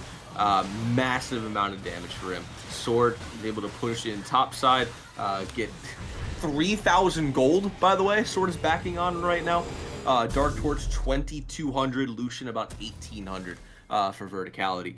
That is a massive amount of gold that they're backing with. They should be looking to end the game off of the next fight for sure. There should be no reason. Evo Shade limping into the playoffs at 4-5 have stunned one of the darling teams in BOL. The 7-2 Dorado Gaming have been shell-shocked here. 27 minutes into game 2, they find themselves staring in the face of what could be their second defeat of the series. Yeah, and this is, what, 6th seed versus 3rd seed, technically? I mean, it's kind of a tie for first because everybody's 7-2, but you have to go on points and the actual match history. But regardless, Dorado a contender for 1st seed going into this week, and Evo Shade is making it look easy right now. Yeah, it's a really impressive showing by Evo Shade. I did not think that they were going to be a team that we were going to have to really worry about. There was talk on Otter Talk, weeks ago that this league was a top-heavy league and the top 5 teams were really going to be the ones battling it out, and that the 6th seed might see an early exit, but the 6th seed is going to be causing some early exits. But Dorado Gaming, Fire Flans wants to fight. They don't want the season to end. They're going to be able to pick One Spring Leaf, but Vladimir doing a lot of damage already, and Fire Flans is going to fall. Look at the damage that came out. Freddy's ultimate going to heal up a couple of members here, but Fire Flans is going to go down. It's a 1-for-1 overall, but a lot of big tools missing for Dorado. Yeah, Dorado can't really pull themselves back out of this tournament. It's very hard, especially when verticality is just running it down on Shima there. They're going to clear up this bot side. Looks like they're just going to start to finish up the game as they take out the first Nexus turret. And they'll be able to move on to the second here. Here we go. Mr. Voice wants to go in, but Mr. Voice is going to get bubbled up, and they are going to go back to the base in just a moment. Sword going to be able to pick it up. Joker in trouble as well, and that is all she wrote. Somebody ring the damn bell, because Evo Shade has come in and rung the bell of Dorado through 2 games. They lead the series 2-0, and they're looking for the sweep. This has got to feel really good if you're Evo. Coming into 6th seed, the bottom of the tier list right now. You come through, you're already 2-0. 2 very quick games, right? 30, 35 minutes on both of these games. They could sweep it 100%. They can go 3-0. Dorado needs to change. I don't know. I mean, their draft was really good this time around. It's just their play style. Evo's getting the better of them in the early game. They're just playing better macro-wise. They're having way better team fights. Right now, Evo is kind of just outmatching them. Dorado has a lot to go back to the drawing board for. Yeah, and they're going to have to go back because things not looking well for them here. down 0-2. They're going to need a reverse sweep, going to need a miracle to try to move on to the next round of the BOL playoffs. We're going to take a very short break while the players look inside themselves and try to force the dog out of them, while EVO Shade, they are looking to cap off the series.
Welcome back, Blue Otter League family, to what could be our final game of the night in the Blue Otter Masters League quarterfinals. EVO Shade and Dorado Gaming. Fury, you and I expected this to potentially be a 3-0 series, right? But I Yeah. don't think we expected who was going to be on the winning end of it, as EVO Shade up 2-0, looking to make it a clean sweep. Yeah, I'm not sure many people did. I'm not sure a lot of people expected the current result we're having right now. Is it possible that we get a reverse sweep? Absolutely is, but Evo Shade are looking to lock off this series and take themselves into the quarterfinals. Excuse me, the semifinals. Belveth already banned, Milio already banned. It looks like we're just going to see the same things. I don't know if we're going to see too much in the way of anything changing. I just really hope Dorado ban the Jinx and don't insta-lock the Varus again. It's just not needed. Yeah, Varus has not been working out for them, and it's been a surprise. Joker, I mean, they had that really good first game, but that last game looked nigh invisible. One of the best 80 carries in the league. It's been crazy to watch Evo Shade, the way they shut him down in that game too. A couple of ban differences here. For Dorado, it's largely the same, but a couple of switch ups. Evo took out the Jarvan, they took out the Maokai, and they're going to go with first pick. There's a lot of things on the table for them. There is. I would like to see an Aphelios come through. You know, maybe we finally see it in game number 3 here in the potential last game. They like the Thresh, so that could be played with it. A Mumu, however, going to be insta-locked here. That's potential flex between jungle and support. More than likely, it's going into the jungle role, though, but that option's still there. Yeah, now Dorado, they can fire back with an early Sylas if they want. We all know Sylas super good into a Mumu, so if they decide that that is what they're going to go with, I think it's a pretty good decision here. But you know what you're getting into when you're staring down on a Mumu. Mm-hmm. Yeah, exactly. It's oh, Tristana. Okay, that's going to be a little bit hard to play against a Mumu into because you can't play it safe. So Dorado, I'm imagining they're going to play aggressive this game. So maybe just another all-in support. I don't know if we see the Nautilus again. There's the Sylas hover, like you talked about. Will be a good play. And then Evo, I mean, I don't think they expected to play Alistar, but now they can. Yep, and it looks like that is going to be the Sylas pickup. So good stuff on Dorado. Not too surprised to see it. Now the question is, what is Evo going to respond with? This is another early mid lane pick, right? And we saw the early mid lane pick didn't exactly work out last time around for Dorado. It might not be mid lane. Not. I think it's going to be Sylas jungle. I hope it's Sylas jungle. But Dorado has, like you said, not had the best of luck in the what the heck is that? Early mids. That is new Sivir splash art that is quote unquote updated to look like Sivir did in 2009 for some reason. Oh, that's so cool. Hey, she looks so much better. I hate it. She looks so low poly. It looks no, awful. she doesn't. She does. Looks Look at her fine. compared to everybody else. She looks abysmal. No, she doesn't. You stop. Draven, you're not. Wait, what? She looks a little blurred, but it's not that bad. But they are going to pair up that Sivir with Thresh, which means a Mumu is going to go into the jungle. And as you questioned, a Draven pick? Now, they could always send Tristana mid. There would be a lot of juggling around that Dorado would do. But they're in dire straits, so maybe it will be. They're going to hover set here. But now the question is, what is it set support with Tristana into the Thresh? Because that is a potential. It is played. It's a decent pick into Thresh, but I don't know. Dorado can do whatever they want in this game. They might just pull out all the stops to try and confuse Evo as well as the audience here. But final bands coming through. Pretty cookie cutter. Sejuani, Jace. We'll see if Gragas and Udi are banned again. Those have been the last couple. So not a whole lot changed. You did mention Dorado has to pull out all the stops. They really do. This could be your last game of the season. And what a great season it's been, but to have it end like this would be such a bitter taste in the mouths as we head to the off season. We've seen a lot of junglers still get taken off the table by Evo. They're not convinced that the Sylas is going to ready. Yeah, I guess not, which is smart because he realistically can go mid, he can go top, he can go jungle. So can Sylas. Set. I still think, LeBlanc has a final ban. They did not decide to go with the Udyr this time around. Udyr can be picked if they choose to. Seraphine going to get hovered for Dorado. I was gonna say, I don't think they need to pick that. That's why you can't get baited by hovers, my friend.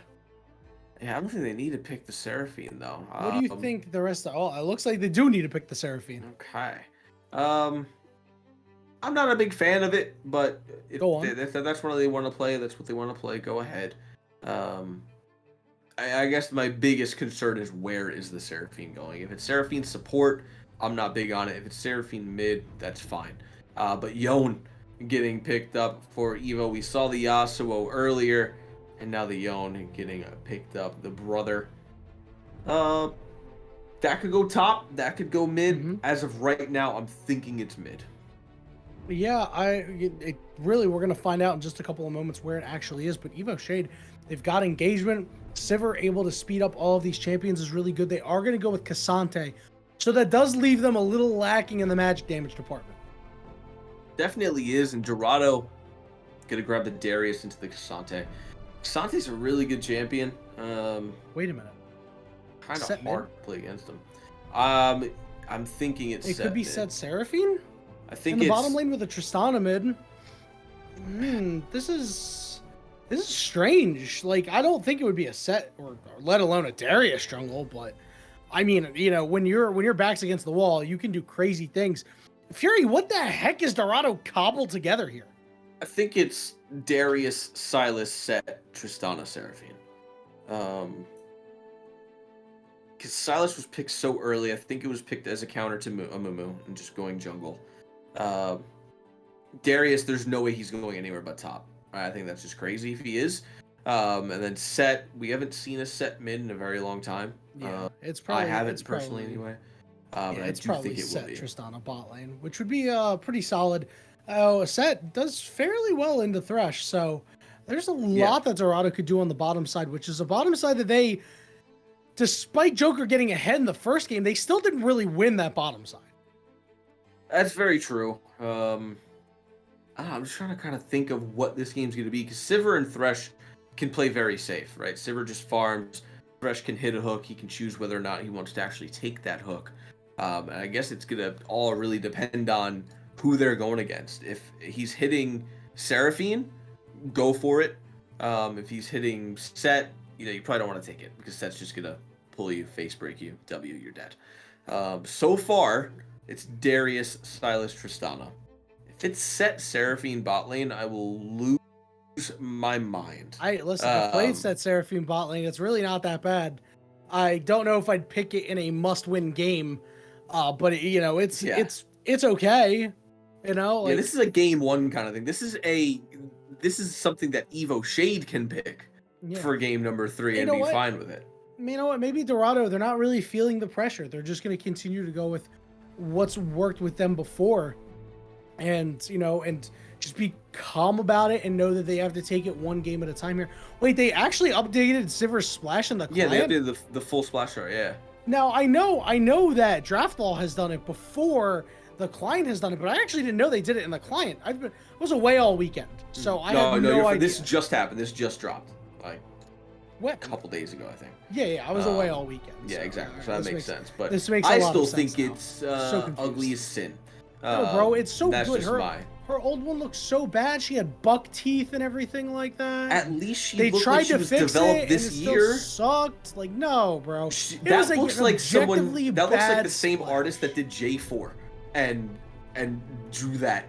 It hasn't been changed in years. It does kind of look like the same artist as J4. I really can't argue against that, and J4 hasn't been updated in 15 years, man. He's been updated. He's been updated. He's had a splash update. Bro, look at Dragon Slayer J4 and tell me that's okay. No, I know it's still bad, much like what I think the Dorado composition is, but Seraphine set in the bottom lane. I called it, my friend. I told you that's what it was going to be, Fury. I'm all for it. I'm here for it, man. You're all Tristana for mid it? into the Yone. I don't think it's going to be fun for them. Dorado. Not much we can say. Have a chance, absolutely. Silas should be a pretty good pick. Mumu ult, Yone ult, Sivir ult, I guess. You don't really do too much with Cassante or Thresh. But I don't know. I think they have a lot going for them on this one. I think Evo's still riding the high of being 2-0. So that's keeping their spirits alive, going into this one. A lot of people argue about the tempo between games. I think it's very real. The mental difference going into a very crucial game after being one of the top teams all split, and suddenly this bottom tier 6th place team is going to come in and shut you out 3-0. So this is a very important game. A lot is riding in the next 25 to 30. Dorado's mental could be shattered, or they could be the mad scientists who have cooked up the solution in the lab. We're going to find out very soon as we're in the spectator delay. And when we return, it is EVO Shade looking to complete the sweep and Dorado fighting for their lives.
Blue Otter League family, we could be witnessing something special here. The potential for a huge upset. Evo Shade looking to sweep out Dorado Gaming, but Dorado, with their wacky composition, are looking to take victory. They're on the red side this time around. Obviously, Evo Shade, that means they're on the blue. It's more invades have been happening, and I'm a fan of this. Yeah, I'm liking it a lot. We're seeing Dorado for the counter invade, but Evo going deep into enemy territory on this blue side. And Dorado not really going to sniff anyone out. Maybe they go for a late invade. That's definitely a possibility. Not sure if that's actually going to happen, if they want to go for something that risky this late into the series. But it looks like everybody will step back and go to their respective camps. But we're going to see 2 wards on that bot side there. So they're going to get immediately spotted out. They see that Mr. Voice is going into the bot side. Yeah, and so it gives them a nice little idea of knowing who is starting where. Obviously, they know Riddy starting on the top side. You know, you and I have talked about it because we've seen a couple of Silas jungles. The clear speed is just not there anymore. It's not. It's just in the dirt, basically. It's hard to clear. He's just finished off that red. Amumu just now starting on his red after taking the Wraiths first. Biggest thing I want to look at too, set Glacial Augment with the Seraphine. Do you think it was warranted? I don't personally think it was. I think they should have sent Tristana bot and put the Seraphine mid. Should Tristana win versus Yone 100%? Historically, she does. However, Shima has not had the greatest performance the past couple games. Yeah, it hasn't been so hot. And, yeah, Shima's going to have to come up huge.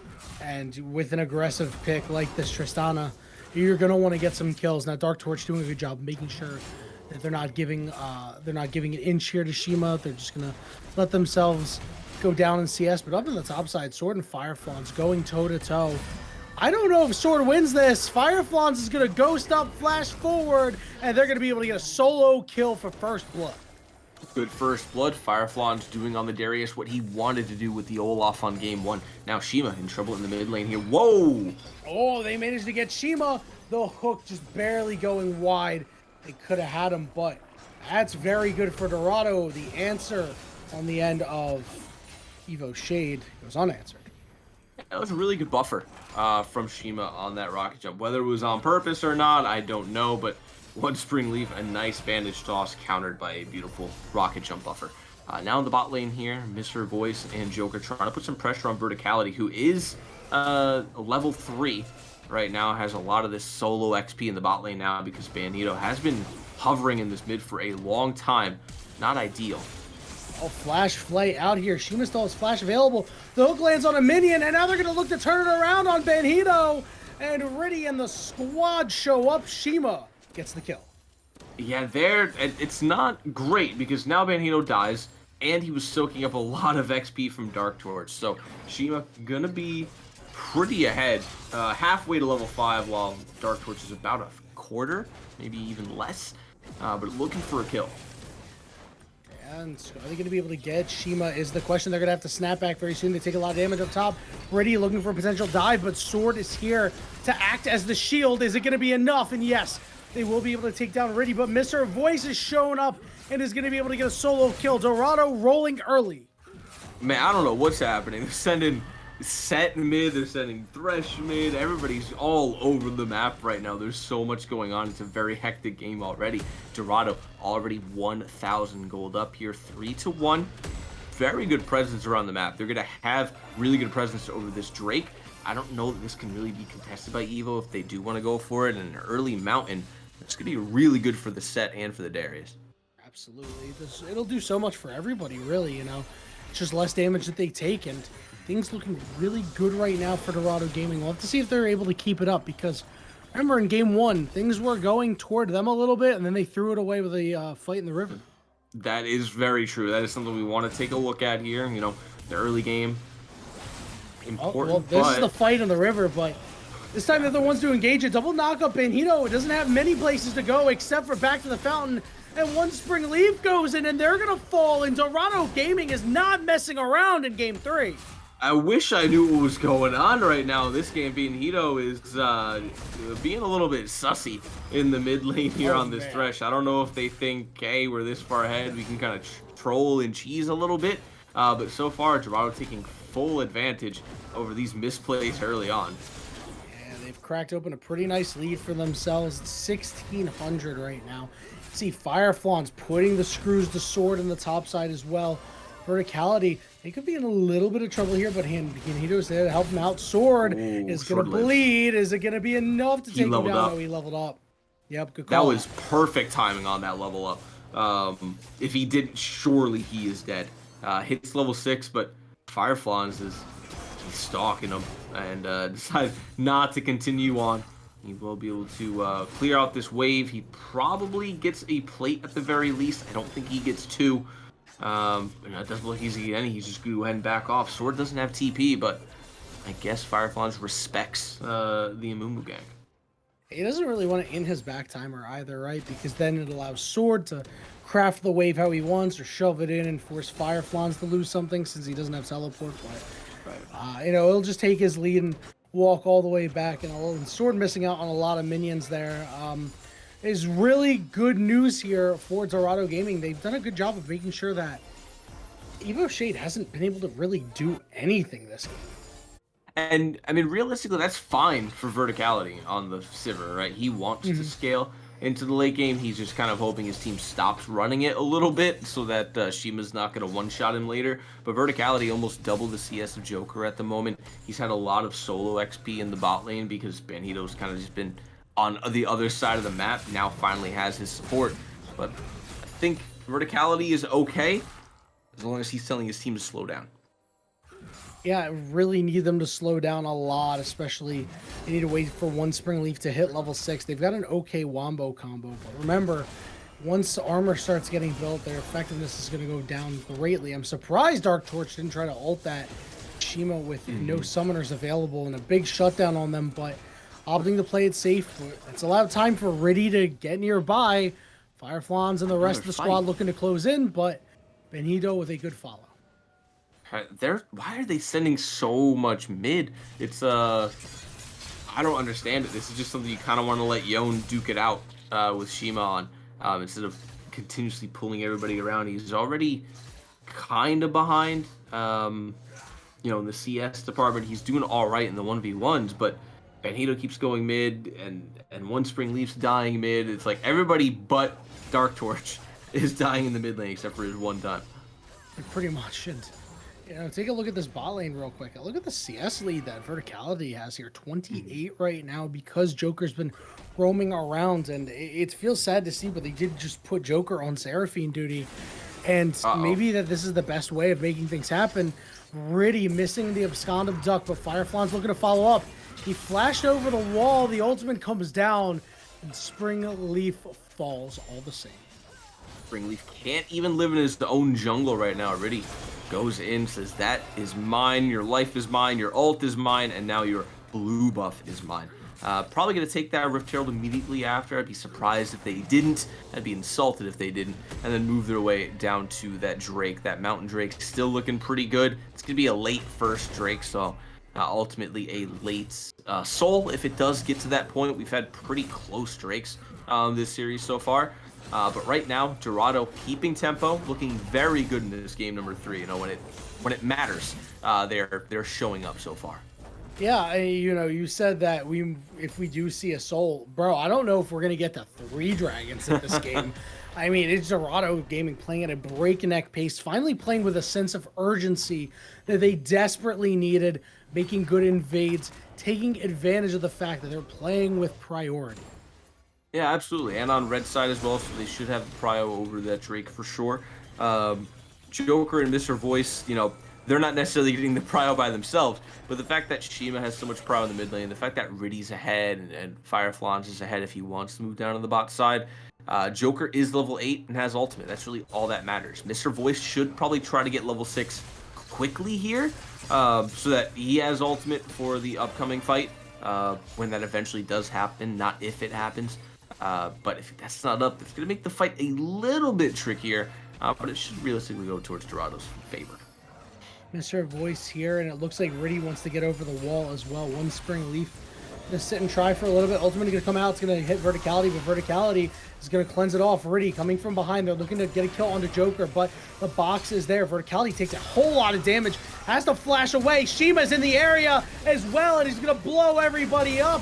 Riddy getting very low, but will survive anyway. The rest of the cleanup is there. Now Dark Torch with the ultimate. They're going to be able to pick up one, but it doesn't look like they're going to be able to get any more as we go to a fight in the top side. Sword pulling Fireflans into turret. Ghost popped.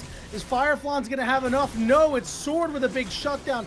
But now Dark Torch could be in a little bit of trouble. Shima unable to follow up. So many kills going down on the bot side. Ends up being a 3 for 2 in favor of Dorado. And Dorado's still coming out on top. They'll take that. They are starting this Drake, I believe. No, Mr. Boys backs off of that there. They don't want that just yet. They're going to push in bot. This is going to be iffy. This Drake might actually go over to EVO. The back timers are not there for the bot side. It's not there for mid. Oh, man, that was so close to landing on Ashima. Managed to jump over the wall. But, yeah, it looks like this first Drake is going to be started by EVO. I mean, yeah, it's going to get started up here, and a couple of members backing, so it's big for EVO, right? They need those resistances for those fights. It would have helped out quite a bit. But I don't know if it's going to be enough here, Fury. I mean, you saw the damage that Verticality took from Riddy. Yeah, it was quite a bit. On top of that, I mean, Shima, we saw what that bomb rocket jump combo did. Just absolutely blew everyone up, pun intended. And then Sword topside, you know, Fireflies misunderstood that Sword is a tank with 200 years of development by Riot.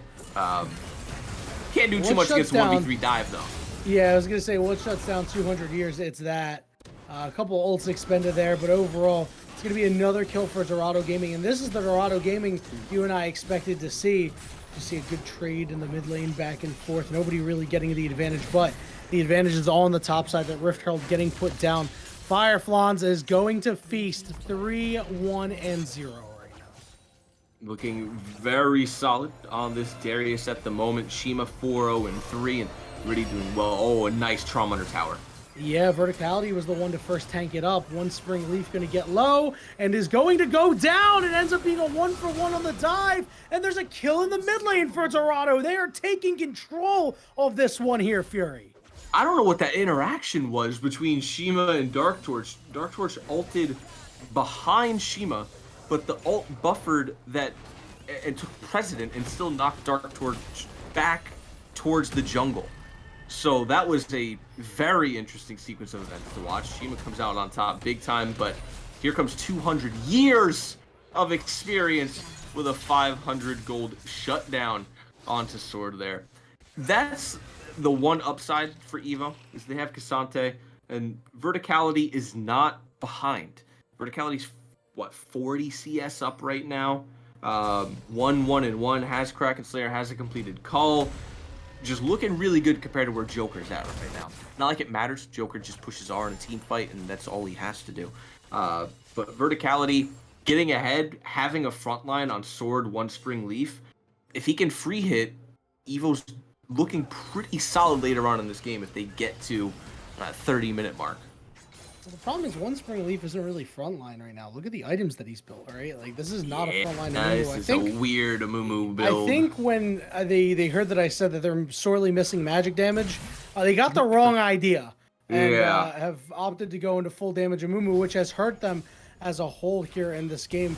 They see the Hex Flash come through as Mr. Voice looking to push forward, but pulled in Bandito right on top of Verticality, who no longer has a spell shield.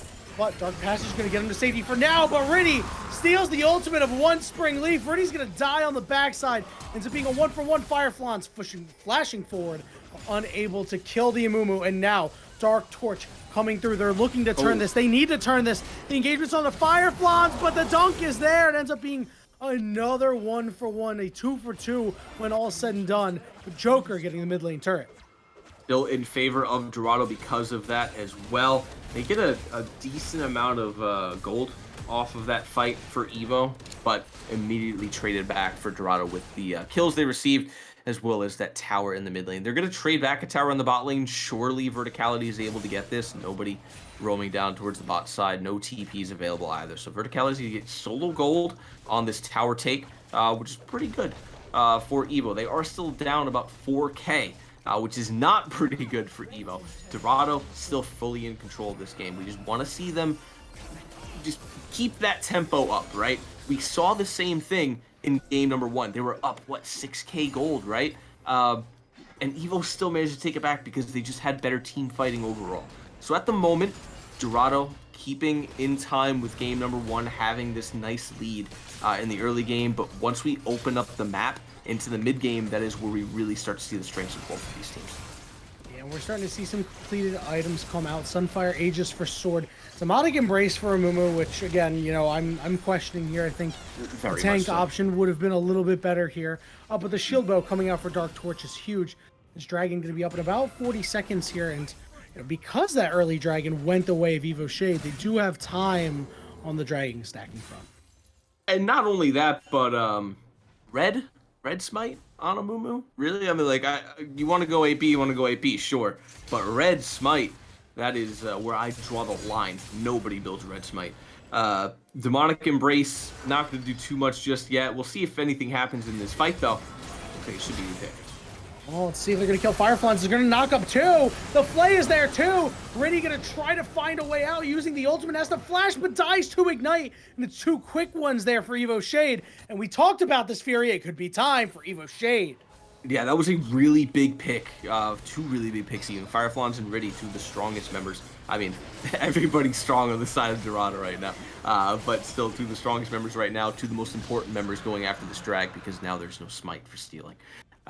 Good dragon take. It's going to be an ocean and a mountain. So EVO has been behind, but they still are ahead in terms of the actual objectives. Riddy does still have that Rift Herald in his pocket right now. If he wants to drop that somewhere, realistically, wants to drop it into the bot side of the map here to try to get that last turret out. Maybe he wants to take it top to take that second tower there, but I think that might be a little bit too risky at this point in the game. Yeah, they're going to need to do something with it, though, because you know that they have to be feeling a little nervous, does Dorado. I see 1 Spring Leaf in the area. They want to make another play onto Fireflies. A couple of members in the mid lane. Already, once again, continuing the clear, looking to hit level 11 with the reduced cooldown on that ultimate. But, I mean, it's just a Mumu or bust, right? Like, Exactly. Yone, sure, is fine, but you really just want a Mumu all the time. Yeah, there's, like, I'm trying to make an argument for the other ones, like Sword, sure, Verticality, sure. Doesn't really do a whole lot. I think Verticality would be good if you want, like, Joker and Mr. Voice to get in range for CC, Fireflies as well, but that's, like, you need 5-on-5 for that. You're not really doing too much with that in, like, 2v2, 3v3. And Joker is just taking so much damage here. Shima has finished the BT, but they're keeping him on side lanes. I'm not a huge fan of that. Like, I get it, you want the Tristana to take towers, but you want a team fight right now while you still have a lead. If your team keeps getting picked, keeps getting burned down like that, you're just going to lose the game that way. Tristana, like, he kind of wants to be in these fights. Yeah, well, the Tristana is the tower taker of terror, so if they want to go send her into the bot lane to take that one down, she can, but they're going to have her back off and send multiple members into the top side. You can see this Rift Herald, about a quarter of its usage left. They see Dark Torch on the bottom side. This could mean that it's their time to pull the trigger. Joker going to take a back here, means probably not. I don't know. They're still hanging around. Fireflies really are going to take that Blast Cone over, and we're going to see one final back from Riddy, and he immediately drops it. I'm not sure where it's going to go. It looks like potentially bot lane. What? I'm so confused. Yeah, it's just going to walk down bot. BOL master teams and not using the Rift Herald effectively. This is the second game in a row he did that, by the way. Last game he did that too. It was just dropped topside. Last game, I think. Game 1, I can't remember. It was also just dropped in base to walk top. This time, it's going to go bot.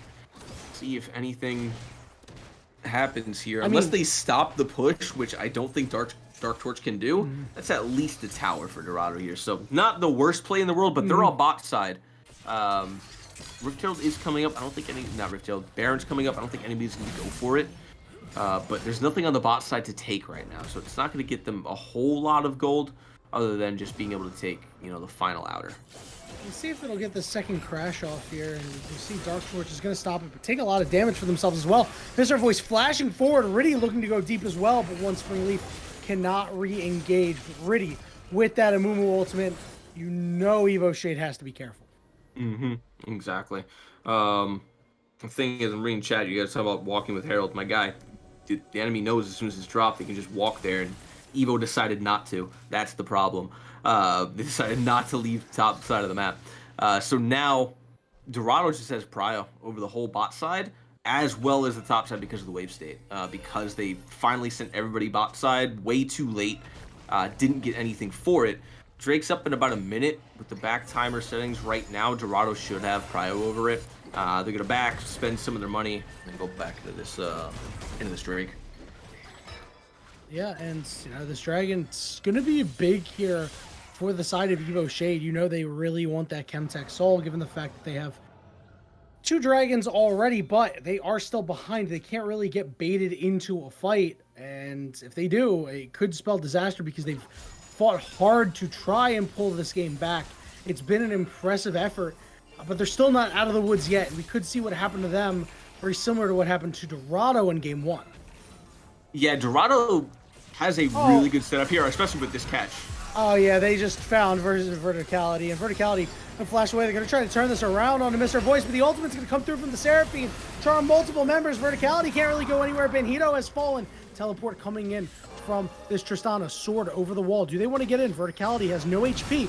He can't fight this. Dark Torch is going to go in, but has to go out. Fireflons. The Dunk got spell shielded, but they're still going to get the kill anyway, and they're going to sustain through it. There's no damage left. Sword the last one standing because Dark Torch has to split out of there, and that is a 4-for-1 in favor of Dorado Gaming, and their sights set on the Baron.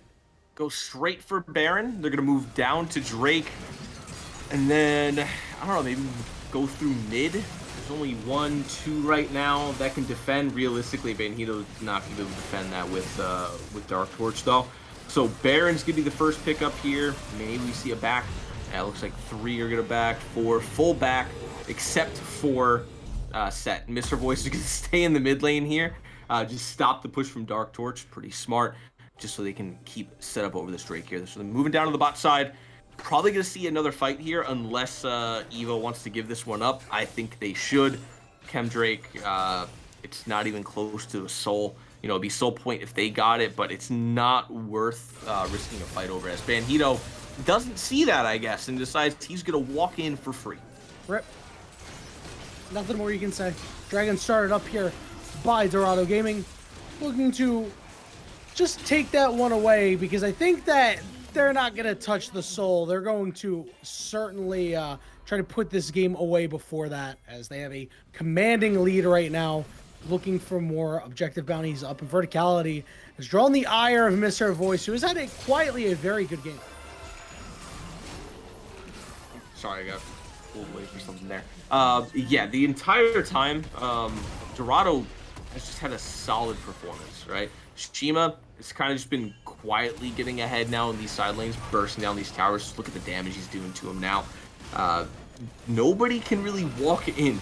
The Amumu going AP, definitely not the play, because now there's really not a front line except for Cassante, but it's a little bit hard for him to just dash in without anybody following up with it. You got to have Cassante go in with Yon with Amumu at the same time, essentially. If Amumu goes in first, he gets off the ultimate, but that's really all he is right now. He's an R bot, and then Joker can just hit him with an R and immediately counter it. I don't know what EVO has to do in these fights to really get back into it. I know it's hard for them to get back into it right now. Still possible for sure. Just as time is going on, that chance is dwindling away. Yeah, and we really have to credit the draft from Dorado. It's the obvious choice to pick up the Silas, and Riddy, while the scoreline isn't particularly gaudy, has had a fantastic game, has shut down one Spring Leaf. Those Amumu ultimates are much less impactful when there's 2 of them in the game, 1 for you and 1 for your enemy. Exactly. And it's really been the difference maker, I feel. I think that one Spring Leaf Had, they not been staring down a Silas, maybe this game goes differently, but there's just nothing that EVO Shape could do once Dorado took their lead. And now Dorado just needs to find that pick to really just break into the base. Yeah, I don't know.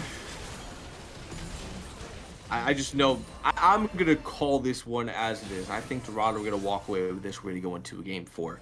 I would say that the Amumu first pick, probably not it. Especially for going this build. The Silas was just a great pick. Really picking that one up. You called for that one as well. And he did pick that up. He's maybe in danger here. I think he just dashed over this wall. They get the Sivir ultimate out of him. So nothing going to come of that here. No objectives up for at least the next 2.5 minutes. So I don't know if Dorado are going to look for just a team fight, which I personally think they should. I think they should just look to group and fight. Maybe send Shima into a side lane with that TP.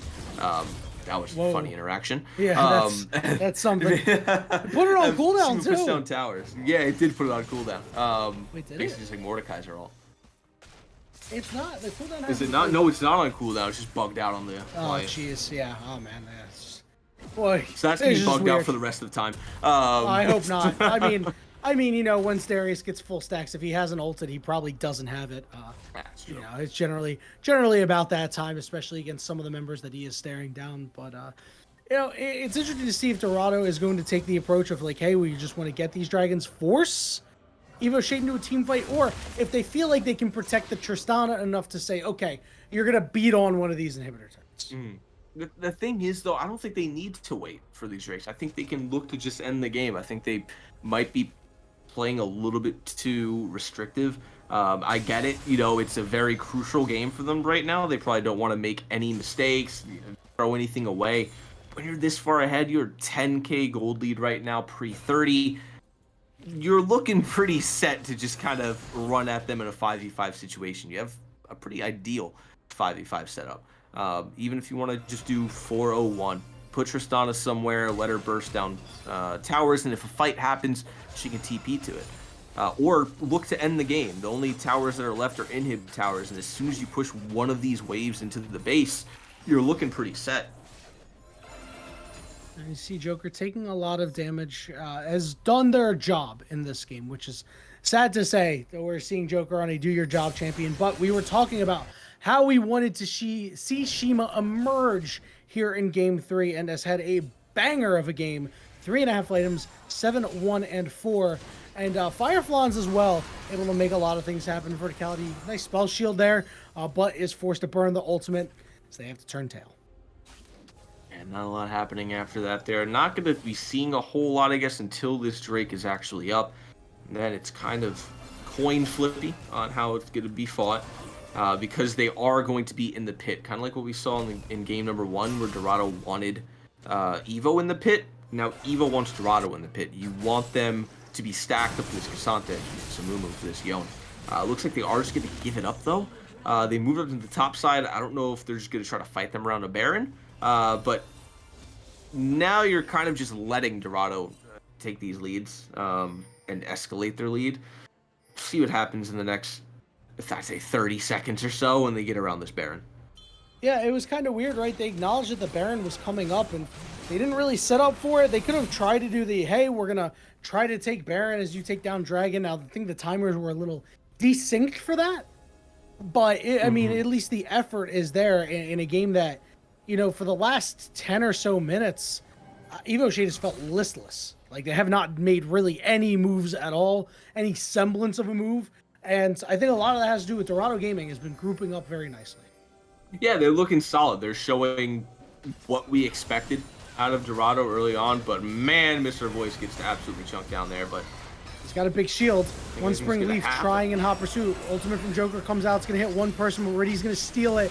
And now Dark Torch on the backside whiffs the ultimate. Benito's going to be able to get the first kill. They're going to follow it up with another. Dark Torch has to get out of there, but Sword still very healthy. They're going to try to find Riddy. They will take him down. It's a double kill for Shima on the other side. It's now a 2v2 as the teams have gone 3 for 3 overall, but Fireflans is healthy. Shima about half HP. Is it Sword enough along with Dark Torch to be able to make this happen? The push comes down to the mid lane, and that Bloodthirster on Shima going to get him real healthy. Yeah, Shima is just powering through these fights. That last fight, he was virtually untouched until he, ran face first into melee range, and he had to take damage. But look at this right now, just out fight. dueling the Yone. Oh, no shot. And Sword ulted, which means he's got no more HP. Bonk. The blood, the bomb, the ace. Going It over was really just Dorado a Gaming. fight. It was a fight between whether the bomb was going to get the kill or the dot blood, from yep. Flans was going to get that kill. It ends up being Flans. They're going to go after this Baron. This should be a pretty easy take. One Spring Leaf is alive for a potential steal. I doubt he goes for it, and it doesn't even look like he'll be able to get there in time for the steal. And we do have Miss Her Voice waiting on that blue buff for anybody to come through. Has that ward. They're going to see that. Take the Baron. They're going to back out. Probably take a back. And then look to close out this game. I would hope they close it out with a team fight. They should be well aware that they are very, very ahead and that Shima is nearly unkillable. I want to see a fight and the game end within, I want to say by 35, 36 minutes or so. Or else, I don't know, Dorado's just stalling out the game for way too long. Yeah, at this point, it is time to just end this game. They're just getting all their ducks in a row here, grabbing the final buffs. They give the blue buff over to Joker, and they are ready to go. They have a Tristana in tow. You see the ping onto the red buff. They're trying to convince Tristana, yo, go get the red buff. Tristana doesn't need red buff where they're going. No, definitely not. Tristana doesn't need anything at this point other than the nearly full build that she has at level 18. 306 CS, 30 minutes in here. Now a siege coming through onto just the mid. So if they're able to hold off the siege, then great. There's no minions in the bot lane. There's no minions on the top lane for them to really guide through. So it's going to stall out this Baron for a little while. But Bandido looking for some hooks. I don't know if he really wants to land a hook, if I'm honest. The fight that they're going to take is not going to be ideal. Absolutely not. Verticality does have the wave clear, and you see the damage on that turret, and Shima gets out about full HP. Turret going to go down. Hook lands on a Fireflans. Mr. Voice. The Hex Flash over the wall. Gritty did pop the Sivir ultimate, so doesn't have the Amumu ultimate here. It could be an opportunity. Fireflans on the side, onto Dark Torch, who needs to ult away. That is awful. That is so bad here for EVO Shade. One Spring Leaf going in. He gets the ultimate off of all 5 members, but there was no follow-up, and the rest of the team will fall one by one. Verticality has to just run away and retreat. Dark Torch standing under the turrets, staring down 5 angry members, but Sword is here to help out. Verticality on the side, trying to put damage on the Fireflans, but it's not a whole lot. The first turret's going to go down. Shima's untouched and is just able to take the turrets down. Sword, the last one standing. They're going to get one more for good measure. That one goes over to the Darius, and we're going to get a game 4 as Dorado Gaming is finally woken up here. Yeah, EVO Shade losing to Boris a little bit in that game, and losing to just the fiesta of what the first 10 minutes of that game was. Dorado baited them into just playing like animals and ended up taking full advantage of that, getting a massive gold lead early, keeping that gold lead all the way into the end of the game. Just got to do the same thing in next game. I don't know if you can really force them to play like that again. I don't think EVO Shade does that 2 in a row. If they do, though, Dorado, I think, have a really good time. I think they played very well into that play style. Well, Dorado has some of the momentum back, but they still have a long way to go. They cannot drop another game. EVO Shade looking to regroup and end this series, in Dorado looking to force Game 5. We'll see you for the Game 4 draft shortly.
Welcome back, Blue Otter League family, to the Blue Otter League Masters Playoff Quarterfinals. Dorado Gaming, with their backs against the wall, able to pull out a huge game. Now we're heading to Game 4, Fury. Yeah, this is a pretty big game now. I hope EVO Shade has realized that they can't really get away with trolling against Dorado. Not to say the last game was really trolling, but it was definitely a different draft than what we saw from game 1 and 2, and a complete switch in playstyle. I think they are probably going to go back to their original game plan of just kind of trying to play it safe into the mid game and win through that way. But Dorado should have hopefully picked up that they have a much better early game now. I want to see them pick early game, get a very good lead early on, and then try to push it as quickly as possible to end in 25 or so minutes. Well, some of that early game taken off the table. EVO Shade adapting, taking out Tristano. Does mean that J4 is available on the table. Not something we typically see Dorado pick. It's going to be a first pick, ego pick here for Iridia. They're going to go to that Viego. Yeah, Viego. Good pick. I don't know about a first pick. I think there are better picks up right now, and certainly really good counters up for EVO. Again, that Xin Zhao's up again if they want to pick that. Elveth is banned as well. Could have picked that into it. But J4, that is one thing that has been left up finally. I'm shocked. 3 games in a row. I'm actually surprised that made it through, and EVO said, all right, that's ours now. We'll see what they pick as their first official pick. They go ADC. Gragas. Okay. Yeah, all right. So Jarvan and Gragas combination together. All right, like I like what EVO is putting together here. They're just picking powerful champions. Gragas going to go up in the top lane and just be your stopper, your stabilizer. We saw what it did to Fireflans on that Olaf earlier in the series, but that Jarvan is really what you and I are interested in. Yeah, now I'm interested if EVO picks Yasuo again, because that was the combo we saw game 1, the Gragas with the Yasuo. The Jarvan, that could be a really good setup, even if you don't have the Gragas ultimate. Dorado, they pick Set into the Gragas. Not a terrible pick. Not necessarily into the Gragas. That could be bot side. But as a counter to what Gragas picked, we're going to see the Set. Now Dorado has a choice here of what they want to pick for their ADC. Or if they just want to go mid. No, they're going to go top and prioritize the Darius. So it is going to be Set bot. Yeah, and you know what? I like what Dorado is doing. Once again, you're going to give Fireflans this Darius. You're going to go with your Set again. Go with what worked in the last game. I like it. Obviously, it's a bit of a different jungle pick with this Viego compared to the Sylas last time, but I think this overall works pretty well for Dorado. So EVO Shade, there's a lot of interesting decisions they have to make. There is always an opportunity here for them to go to the Amumu if they wanted, but we're going to see a Jax lock-in.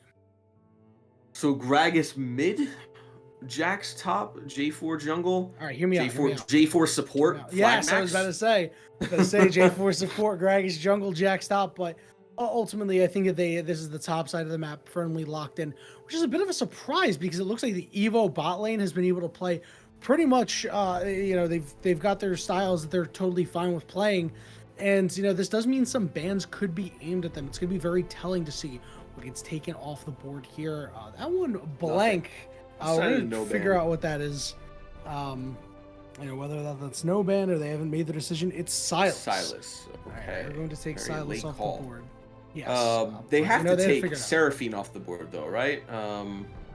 Apparently, they thought Dorado was banning and not EVO. So okay. they a small mistake there, but everything's all good. So Sylas going off the board. We see Braum get taken off as well. You mentioned Seraphine potentially taken off, you think?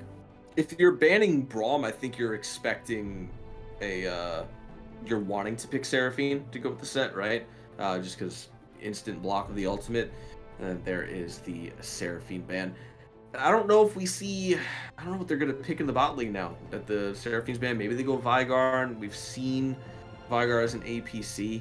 I don't know if you really want to do that with Set. So the Seraphine Set was wild enough as it is. I can't really theory craft anything for myself on the bot lane now. And there's the Yasuo. I don't know who's going where now, dude. What is it? Is it J4 bot or is it Yasuo ADC? Hear me out. It's Yasuo Gragas bot. That could. And you're saving your mid lane counter pick. This Evo Shade composition has gotten weird, man. This is weird, man. Cassiopeia being hovered now. But now I don't know where Evo is putting anyone, so I don't know what Dorado is picking as counters. Yeah, and this Swain is a completely fantastic pick. Swain Darius set against this Evo composition is just so good. Like, the Evo just feels like they've picked right into Dorado's hands. They really have. No range. Ezreal's a great pickup here. Anivia. No way I'm right. No way I'm right. And it was Gragas Yasuo bot lane. Okay, maybe it's not. Maybe it's Jarvan. I don't know. Yasuo bot. I think you're right. I don't know. It's got to be Yasuo bot, right? I mean, yes. Yasuo's not going anywhere but ADC. It looks like we're heading into Yasuo bot territory here. Who knows? We're seeing a couple of hovers come out. Anivia would be actually a really good pick here for Evo Shade if they want to go ahead and lock that one in, and they do. There's not going to be a lot Dorado can do to interrupt this Anivia. It's going to have to be, Set and Darius trying to fight through that slow. Swain's going to have to land that claw, and as long as Anivia is not in range, it's going to be a hard time for Dorado. But, as we were talking about, Dorado's early game, they can get on this Anivia early, set them behind. We could see a game 5.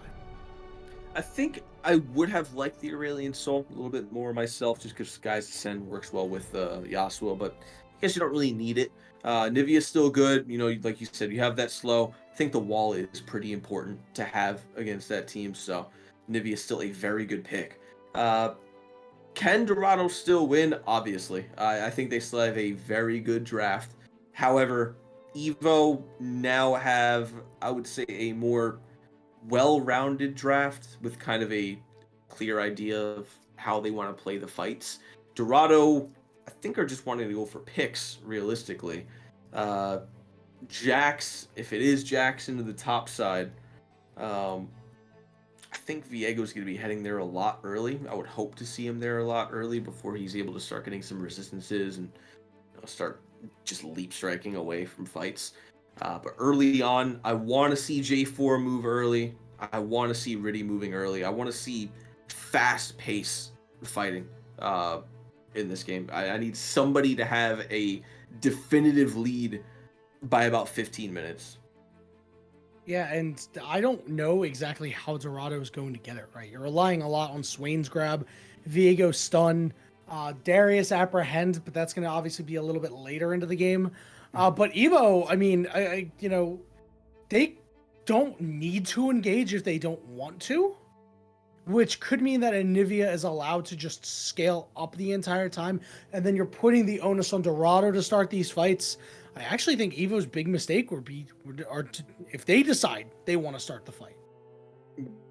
It's until obviously they get chipped down, from Anivia, but it would take a while for that to actually happen because Nivea's gonna get really big. Yeah, if they get into the late game, Nivea's gonna be scary, Gragas will be scary, Jax will surely be scary. But the other side, Dorado has some decent scaling as well with the Ezreal, with the Swain, with Darius. Viego scales well, just not as much. But it really is just going to be on who pulls the trigger first. If you're allowing J4 Gragas to get combos off and Yasuo to get an ult off before you're going in, you're going to have a problem. Dorado needs to find a way to get into a fight from a flank, just from some kind of pick, because both of their CCs, their like main CCs would be like Set pull, Darius pull, say Swain pull. But they're relatively close. You need to be pretty close for Darius and Set. Swain could be a little bit farther away, but Anivia could just poke you out from there. That's really about it. Gragas can kind of wave clear. But these fights are going to be very in each other's faces, phone booth style fighting. Yep, this is going to be a really weird game with some really weird compositions put together. Dorado Gaming looking to force Game 5 Evo Shade. They think they've got the composition that'll send them to the next round. We're going to take a very short break for the spectator delay, and when we return, it could be the final game on the Rift of the night. Dorado Gaming and Evo Shade.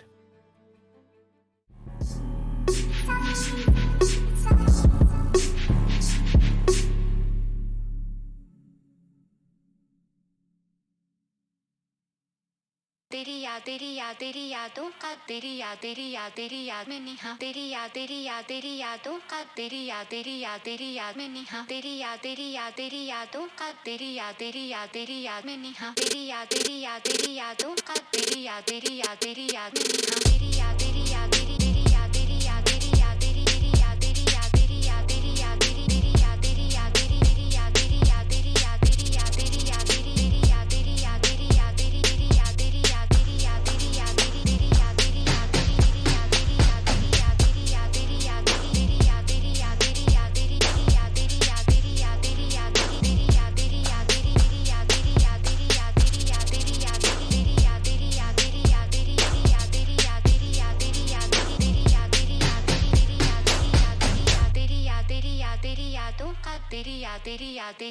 निहा तेरी याद में निहा तेरी यादों का तेरी याद में निहा तेरी यादों का तेरी याद में निहा तेरी यादों का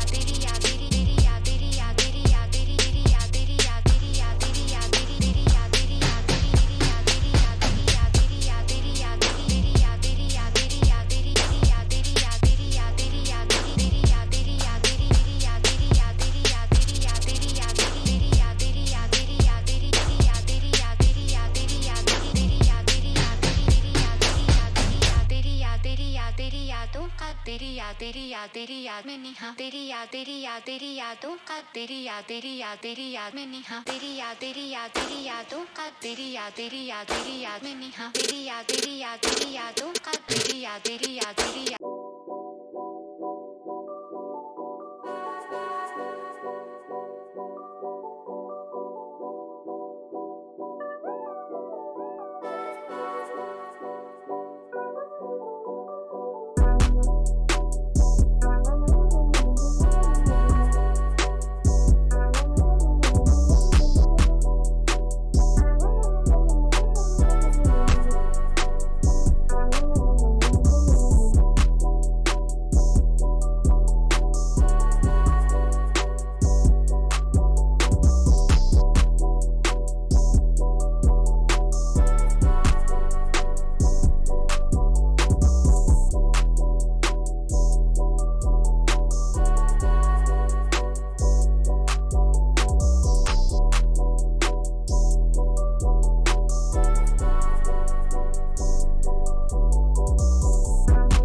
Blue Otter League family, once again, we are on the Rift.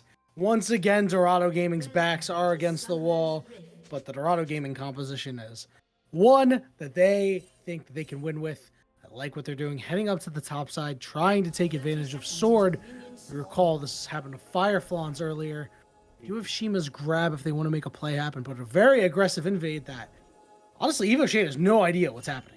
I was going to say, One Spring Leaf has no idea. They are kind of pinging it out, but One Spring Leaf is on the wrong side of this here. Mr. Voice potentially going for a flash face breaker there, but not quite coming through. Yeah, I think he was setting up for it, or at least a face breaker like through the wall or something, because that is what they started, but nothing coming out of it.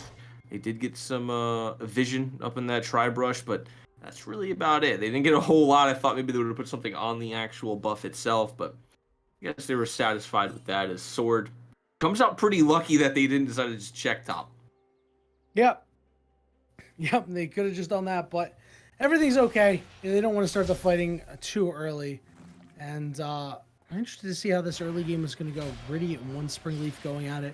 We've talked about how much we want to see the level 2 gank out of Jarvan. I think we could see it here, but the rest of the CC on the team isn't going to be there at that time.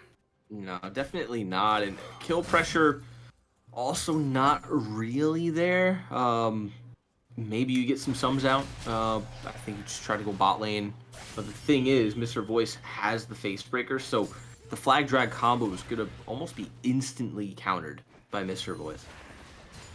Yeah, that's a big point there, and Mr. Voice is, that's why that's such a good pick. That set down bottom, they're going back to it again here.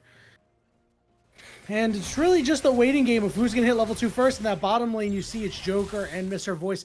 They're engaging onto verticality, and this is what happens when you play double melee in the bot lane. Sometimes you get abused.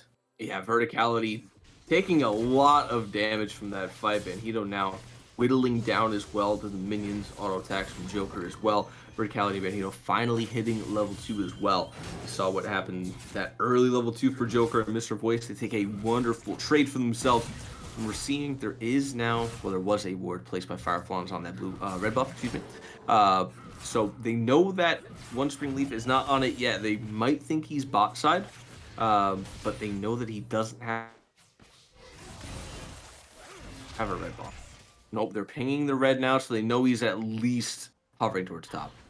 And Fireflon's going to back there very wisely, so good job using that early vision to neutralize this Jarvan early, which again, we haven't seen too much go in the way of Jarvans in the early game. And other than that, not too much going on. There's not really any ability for these laners to really take control and make things happen aside from a mispositioning in the bottom side. You know, maybe the most action we'll see is Fireflons versus Sword. I do find it interesting that Sword opted into Ignite this game as opposed to a teleport. Ghost either, anything like that. See, slight misposition here and a lot of damage coming back on the other side, although the shielding that Sec gets makes it a little bit easier to stomach. Yeah, a decent trade there for verticality, but a fight 2v2 in the top side potentially. Yeah, One Spring Leaf is your Sword has to flash away. One Spring Leaf is going to get the knockup on the Fireflon's Sword. Going to try to wait for everything to fall off, but they have to flash out. Mr. Voice very low. The Ignite is down on them.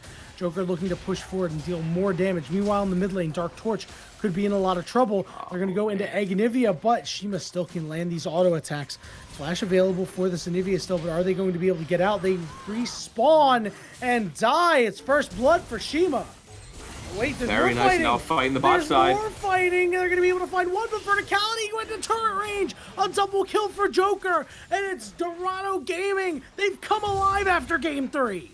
If you are Dorado, you're loving their early start here. 1k gold lead now. Shima gets a very nice first blood on a Dark Torch, and Joker, he'll trade his support for a double kill any day of the week, I'm sure. Very, very nicely played in the bot side there, Mr. Wish, with the flash into Bandido. I'm not sure if like it was seen, but Mr. Voice flashed into Bandido's belly flop to take it for Joker. What a bro. I think Joker still got hit, but it was still a very nice play, a good reaction time, and got the kill. Verticality gets the trade, but goes under tower, and now Joker potentially in trouble. Oh, wait, Verticality following that up. It's going to be a shutdown, but Verticality dies to Ezreal. And now it's Mr. Voice and Bandido going toe-to-toe. I don't exactly think we're going to see anything more. An aggressive play, a big shutdown, but Ezreal going to come back fairly strong. I don't know if it's worth it or not. I mean, you know, the joke is always Yasuo 10 death power spike, and I think if you're taking a kill for every death you get, it's fine. Ooh. Shima in some trouble. Oh no, One Spring Leaf is blocked off by his own mid laner's wall and takes 2 tower shots for it. That was a very risky play. Yeah, and that allows Riddy to try to find a way in here.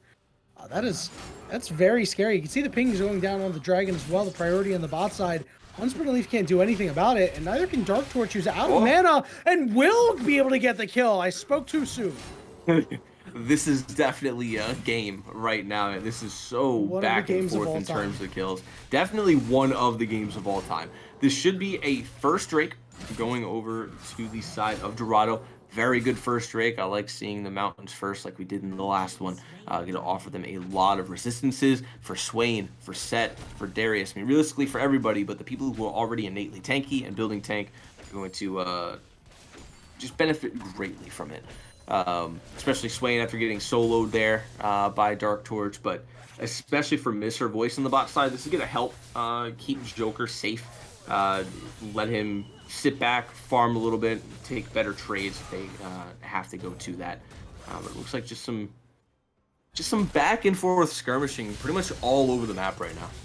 Yeah, everybody wanted to get chippy early here. Riddy coming around from the side. Mr. Voice taking a lot of damage, but Riddy is there to potentially make a play happen. Start channeling here. Are they going to be able to land the stun? They are just not going to pull the trigger here. Benito and Verticality get out. At Smart, they don't really know where J4 is, so if J4 was on the other side of that wall next to the tower, easily EQs over and they can potentially just turn that fight. Obviously, we can see him. We have the benefit of seeing him mid, hovering towards top now, but they did not have that knowledge. So smart play overall. Nice ultimate coming through from Joker on a Banhito there to chunk him out to about 25% of his HP. So now Verticality can't really step up as far from his turret now. Joker being 6, Verticality being 5, Mr. Voice being 5, but a little bit healthier than Banhito at the moment. And you can see Joker starting to get taxed on mana pretty heavily here. Does have that tier, wants to continue to stack it up. But it could be bad news. You see Sword getting pulled into the turret range, but it's a-okay for right now. Fireflons, a pretty nice CS lead for themselves. Yeah, I was going to say, Fireflon's having a CS lead at the moment. Really good. Obviously, he does have that W to help him CS, but Sword being a level down right now is something you like to see if you're Darius playing into Jax. You can't let this Jax get an inch all over you. He's had about 17 CS. He's a level up right now. It's looking good for Fireflies. If he takes a trade, it at least goes even enough, I think, to where both get out pretty low. But if Fireflies has his ult up, which he does right now, if he gets full stacks, I think he could easily kill. It's just Sword does have that ignite, which will help him in a fight. Yeah, it'll certainly help with some of the heal cut. We're going to see the Rift Herald get taken by one Spring Leaf. Engage on the Fireflons here as they want to go all in on the Darius. Riddy is here. Fireflons has to flash out. The Ignite is on. The minion auto attack is enough. And Sword able to get that kill. Riddy in the area, but too much they can do to stop the push of Sword and one Spring Leaf. They've already expended their smite. Question is, will we see the Rift Herald go down? No. I'll just take some backs. I think that's smart. I don't really think they want to try to stay under tower against Riddy there, who has his ultimate up, has flash up as well.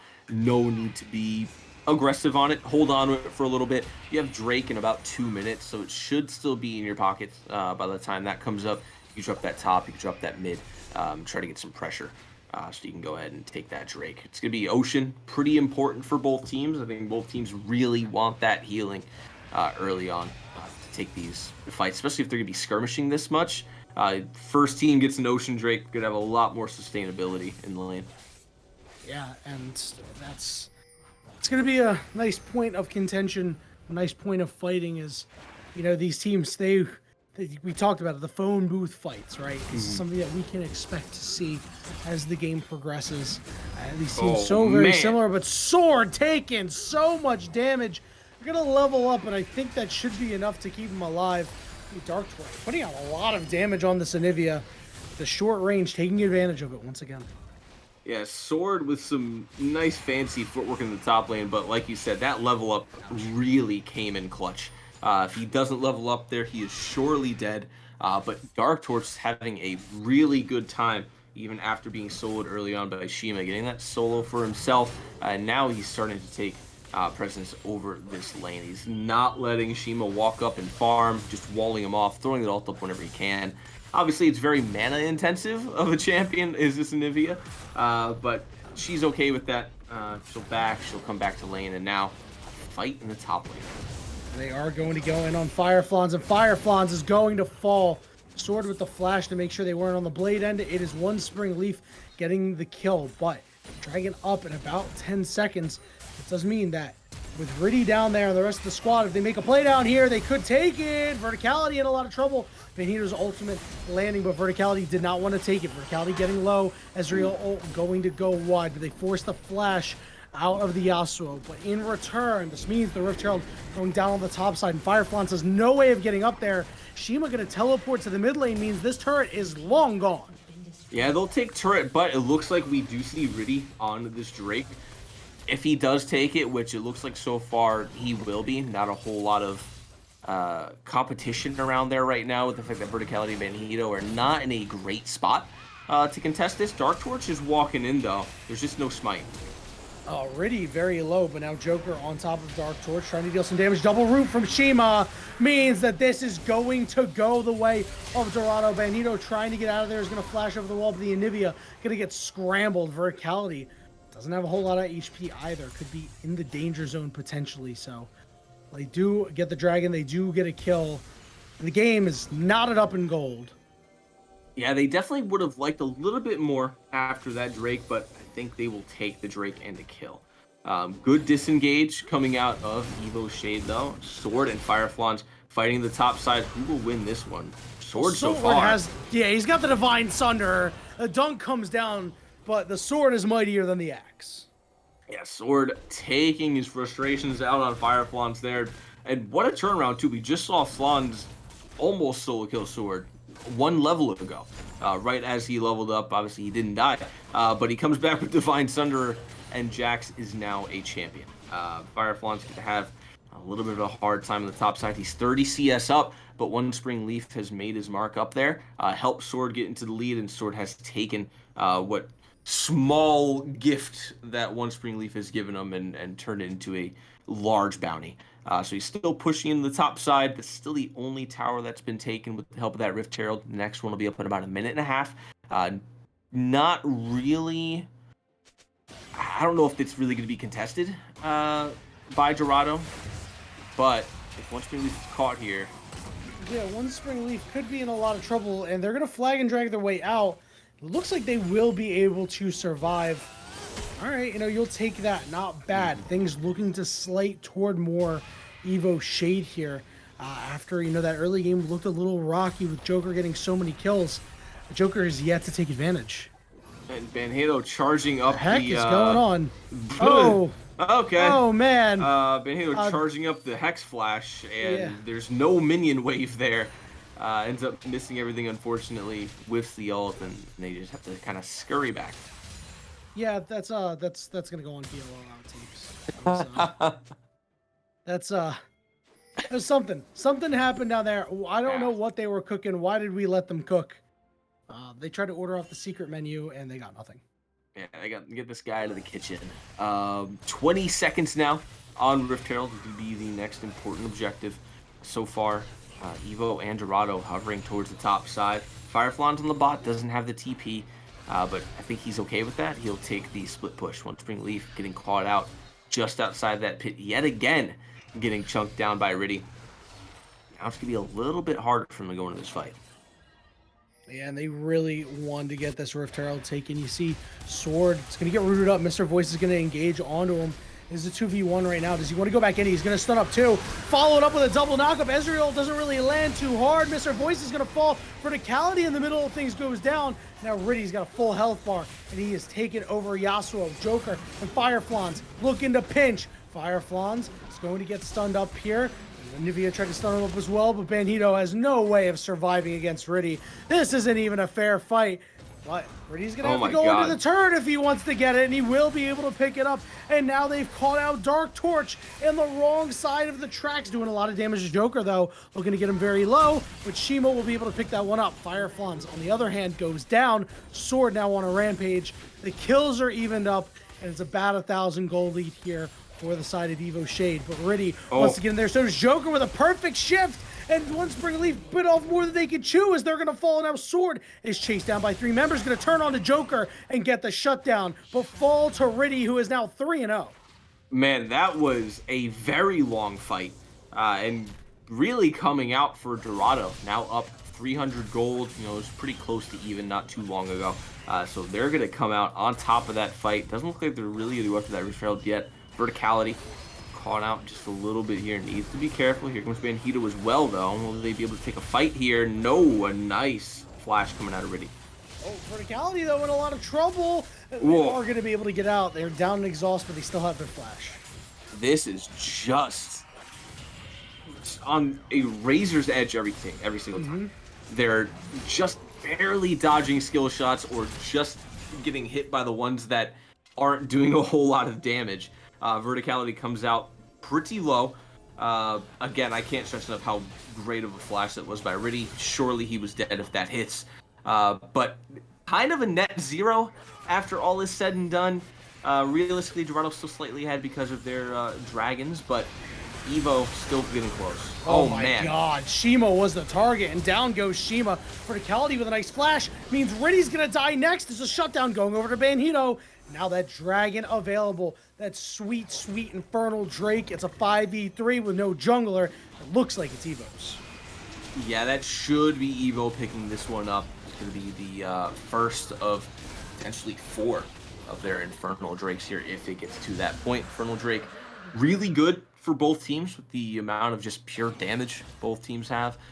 Now Rift Herald is up for the next 2.5 if they choose to go for it, if they're able to. I don't know if any team really wants to coin flip that fight after what we just saw for the past, 3 minutes or so.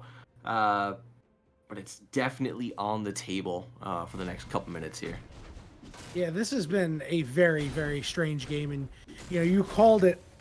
You called it, Fury. These team fights are exactly what we expected out of this game. The Rift Herald gonna go over to Dorado. So while they did lose out on the Dragon, they have an opportunity to get some value out of this Rift Herald. There are plenty of turrets up for them to take advantage of.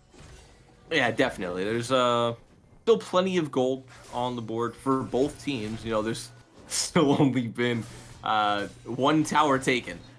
We still have everything up coming into the 20-minute mark here. It doesn't look like we have the bounty objectives quite yet, obviously, because gold's still way too close for that. So even if they do take the outer turrets, they're still getting the base gold for them. Still not bad. Gold is still gold. But it really just is a matter of actually being able to push into where they can get to these towers. With Yasuo getting strong, with Yasuo having the wave clear that he has, Gragas having wave clear, Nivea having wave clear, it's hard to walk up to Jax. So at this point in the game and getting farther on in the next few minutes, it's going to get harder and harder for Dorado to walk into these turrets unless they're just taking straight up team fights and winning them. Yeah, and remember, Dark Torch has that Rod of Ages now, so going to get stronger and stronger. Hasn't even finished their tier item yet. A lot of room for them to grow. We talked about them being a big X factor due to the team composition that we see on the side of Dorado. So we'll have to see if Dark Torch is able to get through this patch of the game. Things are going well for Evo Shade. If the game continues like this, I'm sure they'll be quite happy with how it develops later on. But we did talk about Ezreal, the scaling potential. Even the Swain has really good scaling potential, can get really big. They're going to try to pick out Mr. Voice here and blown up before they can make anything happen. So, all in all, that was a really weird play by Mr. Voice. Hex flashed from the bush back towards tower and didn't make anything of it. And now, Joker. Oh, good night. I did not think that deletion was coming through. But I guess Matt Hardy's here. Shima? Now, Shima, where did he come from? Where'd Shima come from? Teleported. Shima TP'd in the middle I of can it. tell you where he came from the base. I can tell you where he's going, back to the base. And that is 3 rapid kills here for Evo Shade. I didn't even see the TP get channeled. That was a strange choice, to be sure. Shima maybe just thought they had more damage than they did, or maybe that their team was still wanting to fight, but that was not the play in that case. Now a 3k gold lead over towards Evo. Sword pushing into the top side here. Everybody else backing, picking up some items. Yasuo doesn't quite have that IE yet, just a few hundred gold off. And Nivea, 2 stacks of that Roa. The fully stacked tier now building into the Seraph's Embrace. J4 has Gore Drinker and a Black Cleaver, the only person besides Ezreal to have 2 full completed items. Yeah, and we're going to see these item spikes come out soon. You mentioned the Infinity Edge on the Yasuo. That's going to be a big one. That is going to really put Verticality back into the damage profile big time. This next dragon coming up in a minute, so we'll see if they're able to hit those 2 item spikes before this dragon, or if they can prevent the dragon from being started before that. It looks like Dark Torch should be able to get it based off this turret down here. They're going to engage on the Joker, who's exhausted but flashes over the wall. Now already on top of Verticality. Verticality goes down quick. Yeah, that was not an ult that he wanted to take. Verticality took the farthest ultimate away from the rest of his team and got a little bit too greedy there. Has the IE, I guess. Just call it a quick back if you want. But they will be able to take this turret because they do have that Rift Herald. So a nice siege coming through. Anivia did push the bot lane out for 1 turret of themselves, but now a fight in mid. They've got the Anivia in the middle of everybody, and that egg is getting scrambled. A turret going down in the mid lane as well means the jungle on the sides opened up here for Dorado. They fire right back. No way they're going for this Baron. They are. They're going for this Baron Fury. They might be able to take it. Viego has ult, Shima has ult, Fireflies has ult. They're still very strong. 3v5 right now. Verticality's not quite there yet to really call this a 4v5. I don't know that they have a whole lot of damage for it. I'm getting pulled away. They do. 2k, Yeah. That should be taken. Fireflies is down. This dragon very low. It's secured by Dorado Gaming. Let's see if they go any further. One Spring Leaf wants to get in there, but the rest of Dorado Gaming are able to escape. Fireflies is an acceptable casualty, as now this game has gotten even tighter. Yeah, they take the Baron. Fireflies gets the unfortunate benefit of being the one person that doesn't have it. But that is going to be a second Infernal Drake going over to EVO, unless it is miraculously stolen. Joker, no ultimate, however, so can't steal that from the top side. Nobody close enough to really take this. However, Joker, being top with this Baron, will be able to take a tower. We were talking about the towers earlier. Ow. They cracked open mid with the Rift Herald. They're cracking open top with the help of this Baron now. So 2 towers taken in the span of a couple minutes after a long lull of none being taken at all. And now, gold just about even again. We are almost back to square one of this game in terms of gold and now objectives. Here's Riddy trying to make a play, but a big thing to point out is that 2 Infernal Drakes over to the side of Evo Shade is massive. The percentage you get from them, despite it being nerfed, cannot be understated. This Anivia getting stronger. This Yasuo getting stronger. This Jax is 6-1 and 4 as they scale into the game.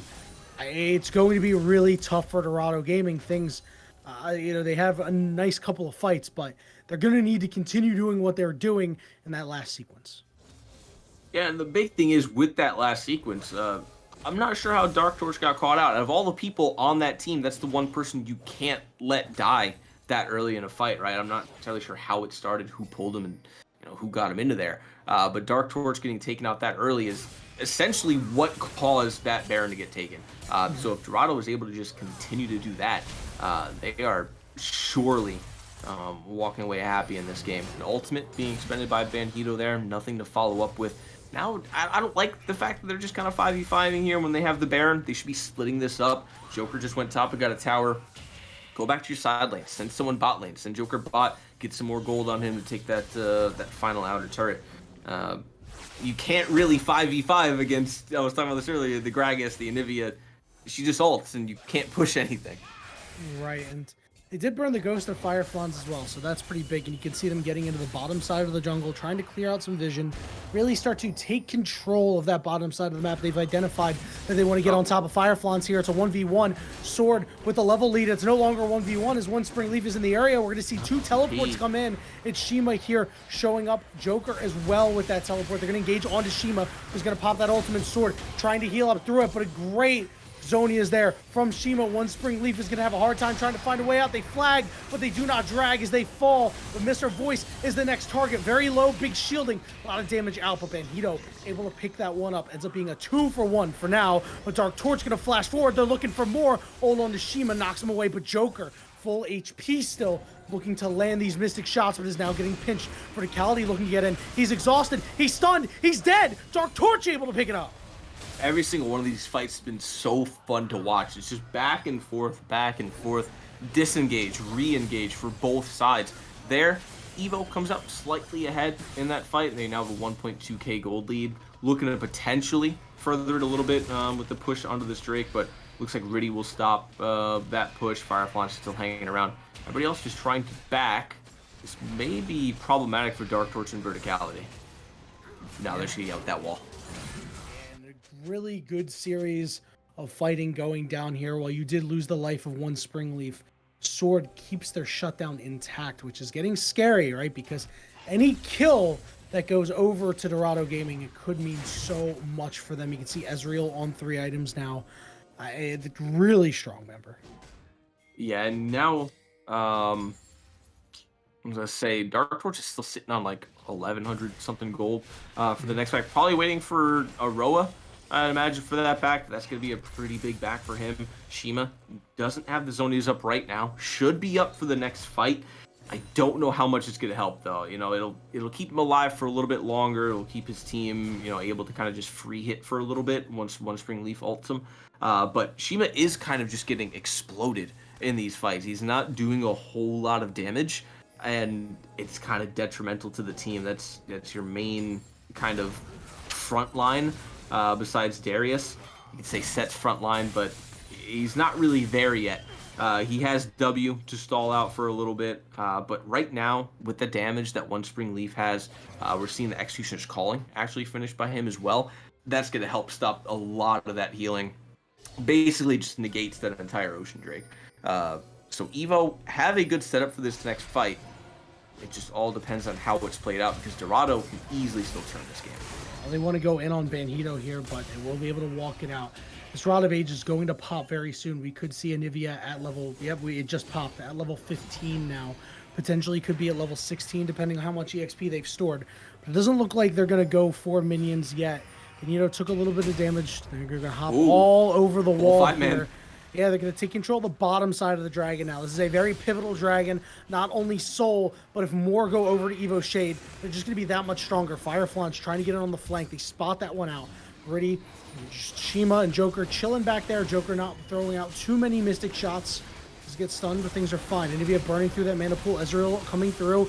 Gritty in the back of the pit looking for the steal, but it's secured by Evo Shade. Ultimate from Sword. Sword gonna jump in, stun multiple. Dark Torch is going wild as well. It's an enclosed space, which means Anivia is gonna cook. The damage coming out from the Anivia is far too much, but Springleaf falls. Look at the damage. Mr. Voice getting low. Joker on the backside gets stunned up. Sword trying to get on top of him, but couldn't stun him. Joker runs the back of the fight. They're going to take down multiple members here. They're certainly going to get this kill on the Anivia for a triple. That was big for Dorado. They lose the Drake, sure. It's a Pyrrhic victory, but they do end up winning. All in all, it's a 4 for 5 there in favor of Dorado. Back to basically even on gold.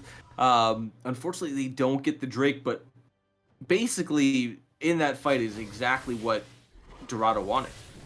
They fought in a close space. J4 ulted Swain. Shima instantly pushed R and Zonias, which allowed Joker to just free hit. Joker was, I think, untouched for the entirety of that fight until finally at the end, when he was basically the only target left with Shima. Did he take any damage? Joker played that fight extraordinarily well. Had the spacing, positioning, just the full 9 yards that you wanted to see from an Ezreal. Now has 3 items under his belt. He's doing an incredible amount of damage. Has about 3k gold in his pockets here too, going into this next fight. So he wants to try to take this back first, but Baron is going to be the next objective. It was a perfectly played fight from Joker, and this game, Fury, has been absolutely insane. We're evened up on gold once again, but we've talked about the dragon stacking still going in favor of Evo Shade. They have all the Infernals, man. They are so damn strong right now.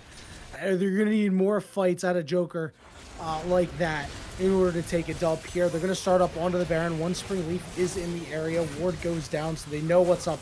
Banhito trying to get over. One Spring Leaf is going to get pushed away by Mr. Voice. Flagon drags over to him, but the Baron is gone. And Mr. Voice on the backside, full HP, but is going to fall.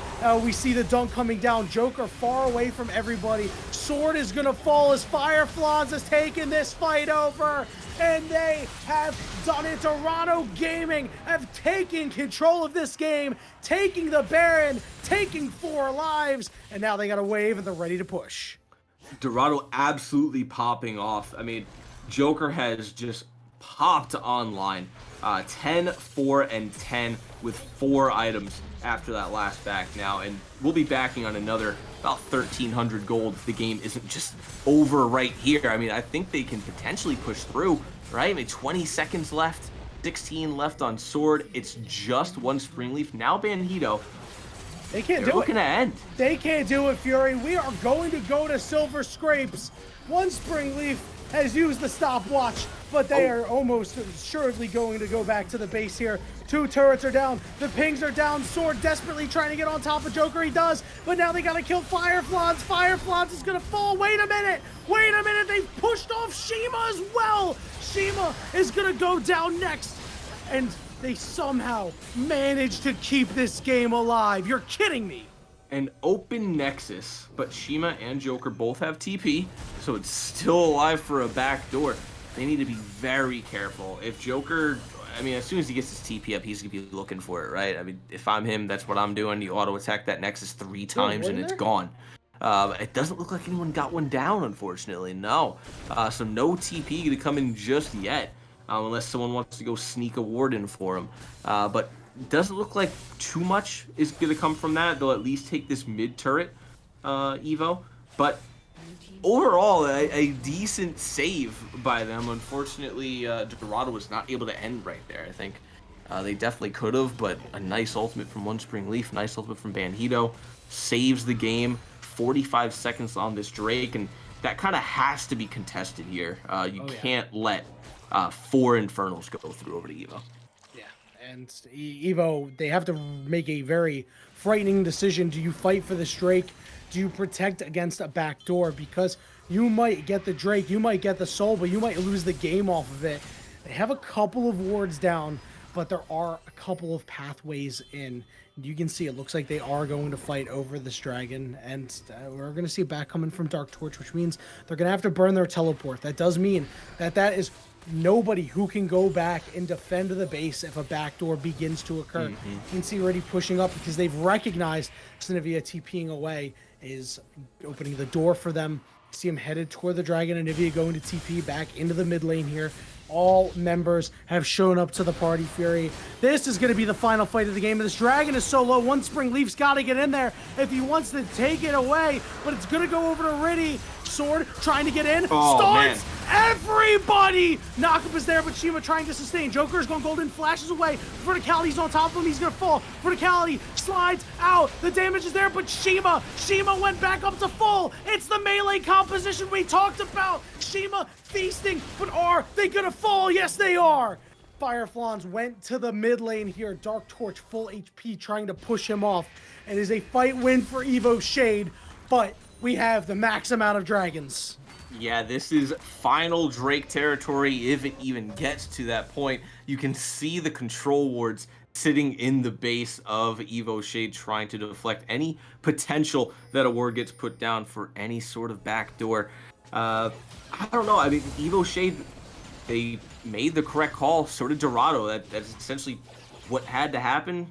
Dorado could have pushed in to try to siege. It's just hard to, again, because of Anivia, because of Bandido, being able to just kind of stall off those waves. They take the Drake for themselves, but they lose the ensuing fight. A great ultimate comes through from Bandido and Verticality to just lock them up. Finally, they get some focus onto Joker, sort of immediately turns his attention onto him to take him out. And then after that, it was just kind of all uphill from there for them. Joker needs to be the first one taken out in essentially all of these fights. Once he's gone, there's just no damage. Yeah, and Joker has been doing a great job of keeping themselves alive. You saw that stopwatch in the last fight. They managed to flash out as well, but eventually went down to Verticality. But it's been one of those hard games for Joker. And you know, they've played for everything that they're worth. Despite the first 2 games not going their way, they are desperately trying to make sure that Dorado Gaming will see one more game. Cresting 36 minutes, Fury. I mean, there's not too much more in the way of items that these guys need. There really isn't. Joker going for like a Ravenous or Titanic, whatever he wants to build out of that Tiamat. I'd like Azonius personally. I think he needs to be the one to stay alive, right? He needs to be able to hold out for a little bit longer, stall for his team to get some more CC so that he can get E back up if it's down, get out of the fight. I guess he doesn't see it that way. I think it would probably be a better pickup, especially this late into the game. You're really only going to need it once, hopefully. But at the moment, kind of just at a stalemate. Baron up in 5 seconds. It looks like EVO are immediately heading that way. Dark Torch sitting back in base right now, just trying to, I guess, prepare for a potential siege, which it does look like from the pings that we're seeing. They are looking for. They are TPing into the jungle. Yeah, then they're trying to cut off One Spring Leaf and verticality here. Sword and Banito. Banito going to try to back Sword as well, dangerous. but could potentially get interrupted. Joker trying to find a nice spot for themselves, but Sword is the one that's caught out. Nobody's around to help him. He's going to hop on a Firefly's ultimate from Shima. They are going to catch out Fireflies. He's going to fall. Ready, full HP. Shima full HP. Mr. Voice coming from the side. They're going to jump on and find the double kill. There we go. Shima still trying to sustain. Do they have enough to kill Mr. Voice? But look at Joker. Completely untouched. They finally get on top of Joker, but he's going to win the fight. Dark Torch is the last one alive. That's it. Joker going to close this one out with the rest of the squad. Oh my god, One Spring Leaf still alive in Eevee in egg form. Joker shifting away. One Spring Leaf falls. Can you believe it, Fury? One more time, we do it again. That was so well played from Joker. All of the timings on his abilities, every shift was played perfectly. That last flag and drag, do I think that he would have died from it? Probably not. But it was still a great dash over the wall to not get hit by it. Joker just single-handedly carried his team to that victory going into game number 5 now. Game, bro. Joker called game. Yeah, that was... I need to see the damage. Hold up. Joker still did less damage than Shima, 43,000. Shima doing 56,000. But 43k on Ezreal is really good for single target abilities. Yeah, we got to give Shima credit there. I said it doesn't matter, but no, it does matter. Shima definitely deserving a lot of the credit. Fireflans did not have a fantastic game. The rest of the squad able to bail him out. Shima and Joker willing their team to victory. As I said just a moment ago, we're going to do it one more time. I hope we got Silver Scrapes queued up because we're going to take a very short break and then we're headed to the Game 5 draft.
Blue Otter League family, what a night it has been. It feels like I always end up somehow calling a best of 5 here in the Blue Otter League, and we have it here in the Master League. Dorado Gaming winning the last two after EVO won the first two in rather convincing fashion. Dorado Gaming fought back hard in game 3. Game 4, the closest game of the set. Dorado comes out on top. They are able to outlast them. We have one more here for you tonight. I think both teams have finally figured out what they want to do when it comes to drafting. It's just all about how they execute that draft in game now. Like in the last one, EVO, I had a few really good team fights, but the ones that really screwed them over were ones where they just weren't together. Where Gragas was on one side of the map, Yasuo was on another side of the map, and they couldn't get that wombo combo off that they want to. Dorado made big plays. No one could get on top of Joker. When they did, they killed him a couple times, but there was just so much happening sometimes where Joker would get out and just free hit. Did a massive amount of damage, was a key, just crucial player in that last game, and a huge reason, I would say the biggest reason, as to why we are on a game 5 right now. And that's why he's one of the best in the league. Exactly. If I'm EVO, I am wanting to ban him out and focus bot lane the entire time. I wouldn't even worry about going top anymore. I would just try to put Joker behind as far as possible. Well, Dorado going to keep the same bans as last time. EVO Shade, they're going to take Darius off of the table this time around. It's an interesting inclusion. You have to remember, they did have to devote a lot of time putting that Darius behind. It looks like one more time. I thought we were going to see the Viego come out. We'll see a Jarvan lock in for Riddy. See what EVO takes here. The Maokai not on the board. I don't know if they're going to take a skirmisher, if they're going to take a tank. Maybe just take Gragas again and put him jungle this time around instead of support or top. We'll see what ends up happening, though. I'm more interested in seeing what they take as an ADC. I think, like, with Jinx off the board and so many ADCs available, we've been seeing a lot of strange niche picks come out. And then Xin Zhao is going to be the pickup first for EVO. Surely going to be in the jungle. Remember, we saw that Xin Zhao in response to the Maokai pick in game 1. It worked really, really well here for the side of EVO Shade. One Spring Leaf had a fantastic game. They're looking to potentially have a repeat performance this time around. Still a lot of options on the table. First time we'll see Xayah this entire series. Surprised it took 5 games to see a Xayah. Set is just going to get hovered. I mean, there's no way that's not set support after what we've been seeing the past couple games, right? If it ain't broke, don't fix it. Why would you? I think they need to take Seraphine here if they want to go Seraphine. Obviously it worked last game with Ezreal. But Seraphine looked really good for Joker. I don't know. I think I liked him on the carry. I think I liked him on the Ezreal more. He certainly had a lot of agency on that. Had a very fantastic game on Seraphine as well. We're gonna see this Tristana get locked in here. We did see Shima pick up the Tristana all the way back in game 3. Had a fantastic game. Was the primary carry. With that, we did see the Seraphine get followed up for Dorado. So it'll be interesting to see if EVO either picks it themselves or bans it away. Yeah, I think my favorite thing about this whole thing is the Shima arc. The first couple games weren't too great, and I notated that when they picked up the Tristana. But on that Tristana game and on last game on game 4 on that Swain, really pulled back in, came into their own, looking really, really strong now. Gragas is picked up yet again. Definitely not going to be jungle, though. Probably top, unless they go support again, but I don't see the support being the big pick. As Seraphine is banned, they don't want the Seraphine set. See if they ban the Ezreal, though. Not sure if they're going to get rid of that. Yeah, there's definitely a couple of options here. You're going to see Yasuo get taken off the table. They don't want to see it with the Gragas pairing. Victor going in the way of the dinosaur as well. And then Jax will be the final ban. And yeah, you mentioned it. It's Shima season here. And they're going to try to give him some room to cook here against this EVO Shade lineup. Again, not going to have that Seraphine. So it'll be interesting. They could always put the Tristana back in the bot lane. We're going to find out shortly. EVO Shade will lock in their mid laner. They'll pick up Syndra. Yeah, I was going to say this might be a plan to just say, hey, Joker, take the Tristana. We're going to get the counter pick on this Syndra. I don't know if you really want to be against her. Could still be Zig's APC if they choose to do that. Zig's not a bad pickup. I think Zig's is pretty strong. I just think he's not picked up a whole lot and not always used in the right hands. But final pick, going to be blind. Definitely going to be in the top lane for Dorado here. Let's see what they go for. We don't know that for sure. Set Could be support. set top. No I think it's set support. I think And it's of set course, support. this will confirm it. It is. Camille, listen, I thought it was going to be set support, but you know, we can't talk about, you know, we can't be so definitive, you know. Sure, there's just no way you do set twice and it works that well, and then you decide, I'll throw it top this time around. That would be cracked. Oh yeah, absolutely. That would have been wild. You know, everything has worked well for Dorado in these last couple of games. EVO had no answer to this set support, right? Like we haven't really showered Miss Her Voice's praises, but really well deserved. Has been a vital cog in the machine. Had some really big ultimates on some really key targets. We're gonna see this Amumu come through as the final pick. It looks like that'll be paired up with the Xayah in the bottom lane, so should have us with the Gragas in the top lane. Yeah, I would imagine that is going to be the pairing there. I don't know how I feel about Amumu, Syndra, Gragas, since like the ultimates don't work out so well in a full team comp. You know, Gragas is knocking everybody away, Zinzal's knocking everybody away, Syndra's going for scatter of the week. Amumu wants to keep everybody together. So Amumu ult probably going to use mainly for either picks or for initiating the fight. Q in, ult, and then you use Gragas ult, Zinzal ult, and Syndra ult. You can't mistime it, or else Amumu ult is just going to be not great for the team fight.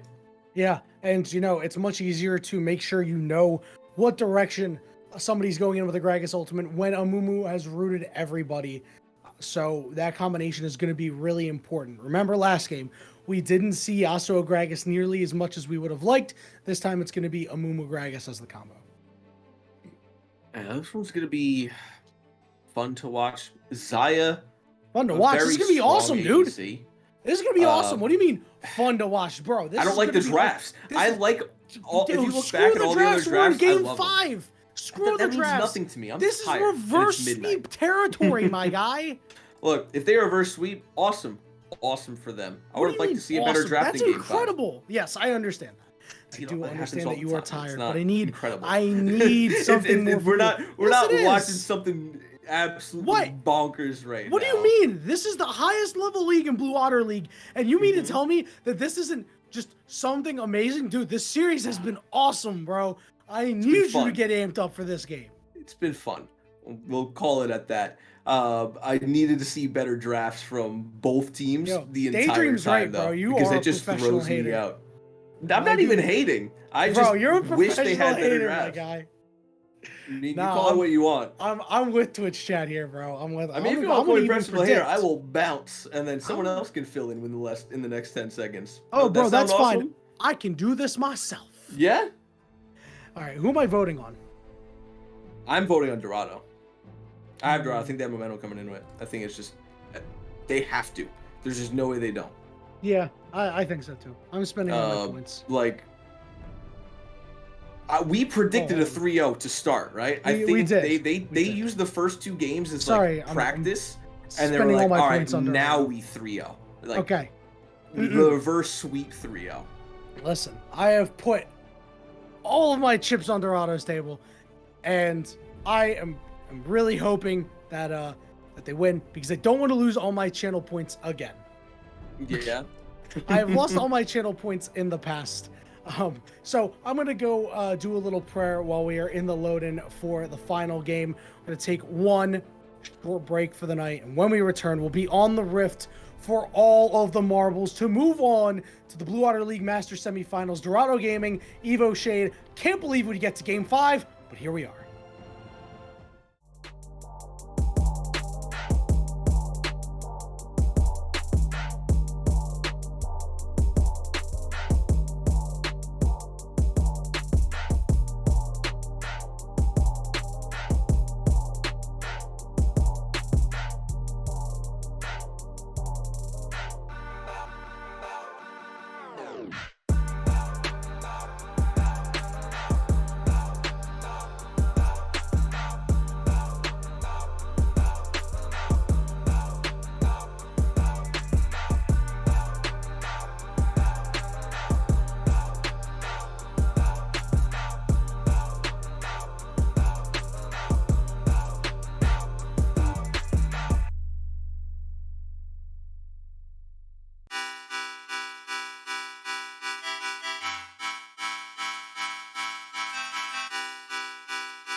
This has been a hell of a series and one final chapter written in the book of Dorado Gaming versus Evo Shade.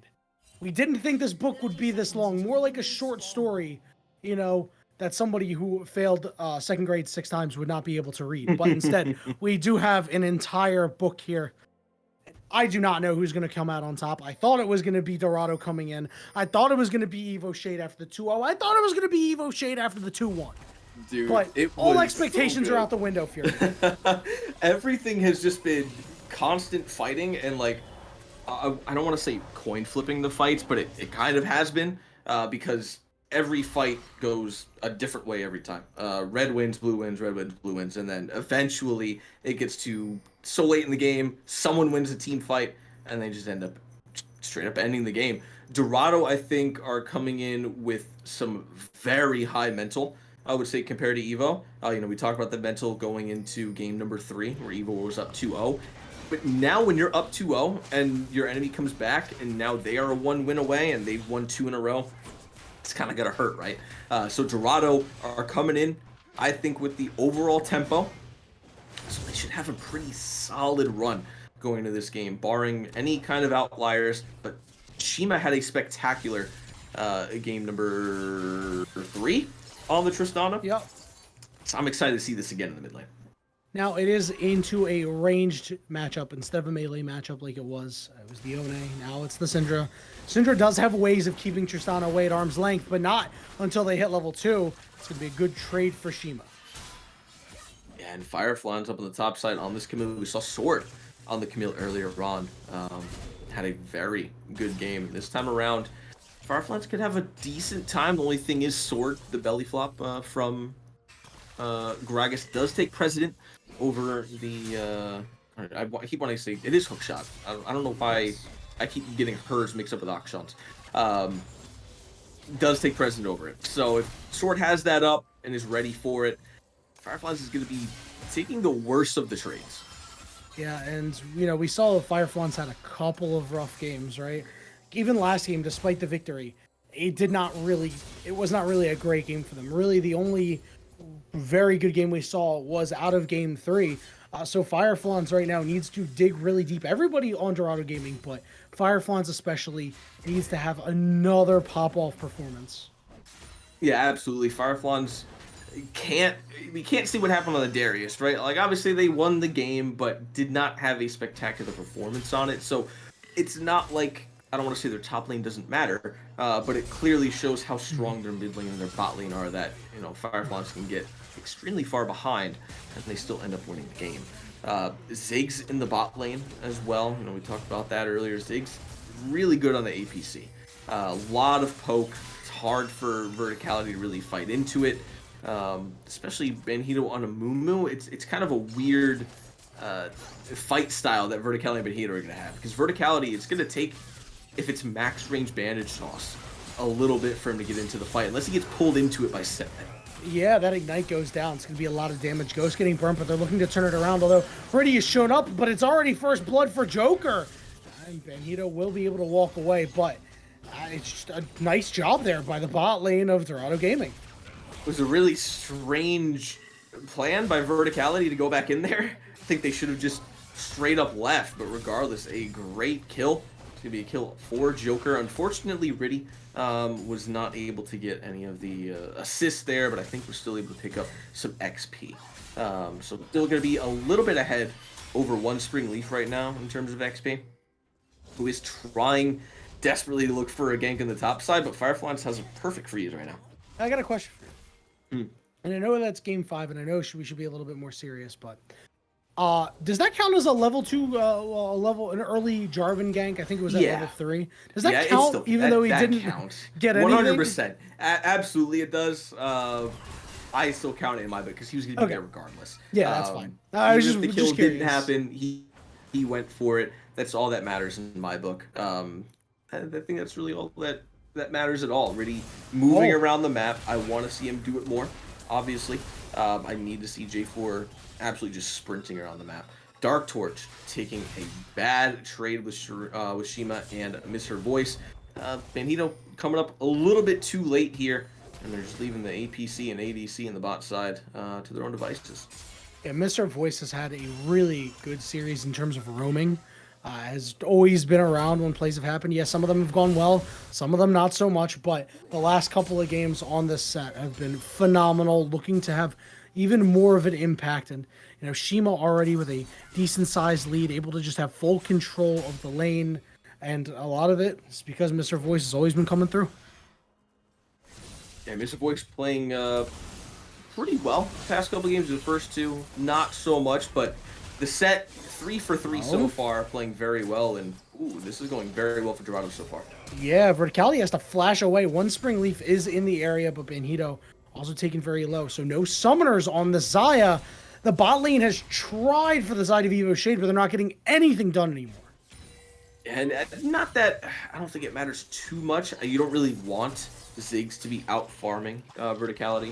You don't want him free farming. You want to be shutting him down. But a fight around the scuttle. Yeah, one Spring Leaf a little too far forward. Good stun by Dark Torch. Banhito goes in. Banhito goes out. Riddy goes down. One Spring Leaf might get traded on the backside. They are, but Verticality over the wall, able to get the kill. And now the chase is on to this Amumu. All going to go down. Shima picking it up. Ends up being a 2 for 2 overall. Oh. Although Shima's looking for more, but gets knocked away. Oh, wait a minute. They are still looking for more here. The recall is not going to do enough. And now Dark Torch is low. Verticality is low. The flash forward. Are they able to get the kill? One more auto should do it. Shima can't get close enough. Do they have the lead coming up? They will get close enough. 2-0-1 once again for Shima on the Tryst. Yeah, Shima had that rocket jump up again just in case Dark Torch didn't turn around and try to throw abilities. That kill was going over to them regardless. 2-0-1, not what you want to see if you're EVO. This is basically the same start that we had in game number 3. Shima 2-0-1 already. This is going to be a great first rate here as well for the Hex Tech. Probably what you want more on a Soul. But Hex Tech for free, uncontested, is really good because that Hex Tech, if you're in a full 4-on-4, 5-on-5, that does so much damage to you. You're at such a disadvantage if you're the one starting it. And Joker just going to use the ult to clear out the bot lane. We're going to see a reset come through for Dorado, spend some of the gold they just gained. 1,500 on Joker, almost 1,200 on Shima. Probably waiting a little bit for a BF sword, I would imagine. And Verticality is missing a lot, by the way, on that bottom side. Yeah, he is. Unfortunate back timing with the death. Waiting in base for something. I'm not sure what he was waiting for. Let's see what he actually picked up. Running back to lane now, though. He's a wave down. Oh, and Shima will get out. But Verticality is a wave down right now. He will be able to pick it back up with this next wave. But we are seeing Joker move towards the top side, and Sword could be in a predicament. Everybody's going forward. The flash for Flash and Sword is trapped, but the ultimate, knock everybody away, will be A-okay. Yeah, that was a really good ult. Able to clear the Hex Tech ultimatum. Fireflies gets knocked out of it with the flash as well. Sword did have to flash himself, but now we're seeing EVO turn their attention. Now we're seeing Dorado turn their attention onto this Rift Herald. Dark Torch moving up as is one Spring Leaf. I'm not sure if they're going to be able to actually contest this. They are trying to get a hint of what's happening. And it's a Rift Herald going over to Dorado game, and it feels like they've taken full control of the series now. Seeing a small little lane swap go through as Shima headed to the bot side. Joker in mid for now, but it looks like they're going to head back to the bottom side, get spotted on a ward, and it really can make a lot of things happen with this Rift Herald. There are so many good targets for the gold to go on. It really is. Couple shutdowns available as well.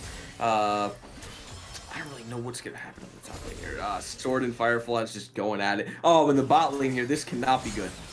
Oh, the engagement on Mr. Voice. Mr. Voice getting a big shield, doing big damage. Ultimate from Joker is going to get the kill. It ends up being a 1-for-1 overall.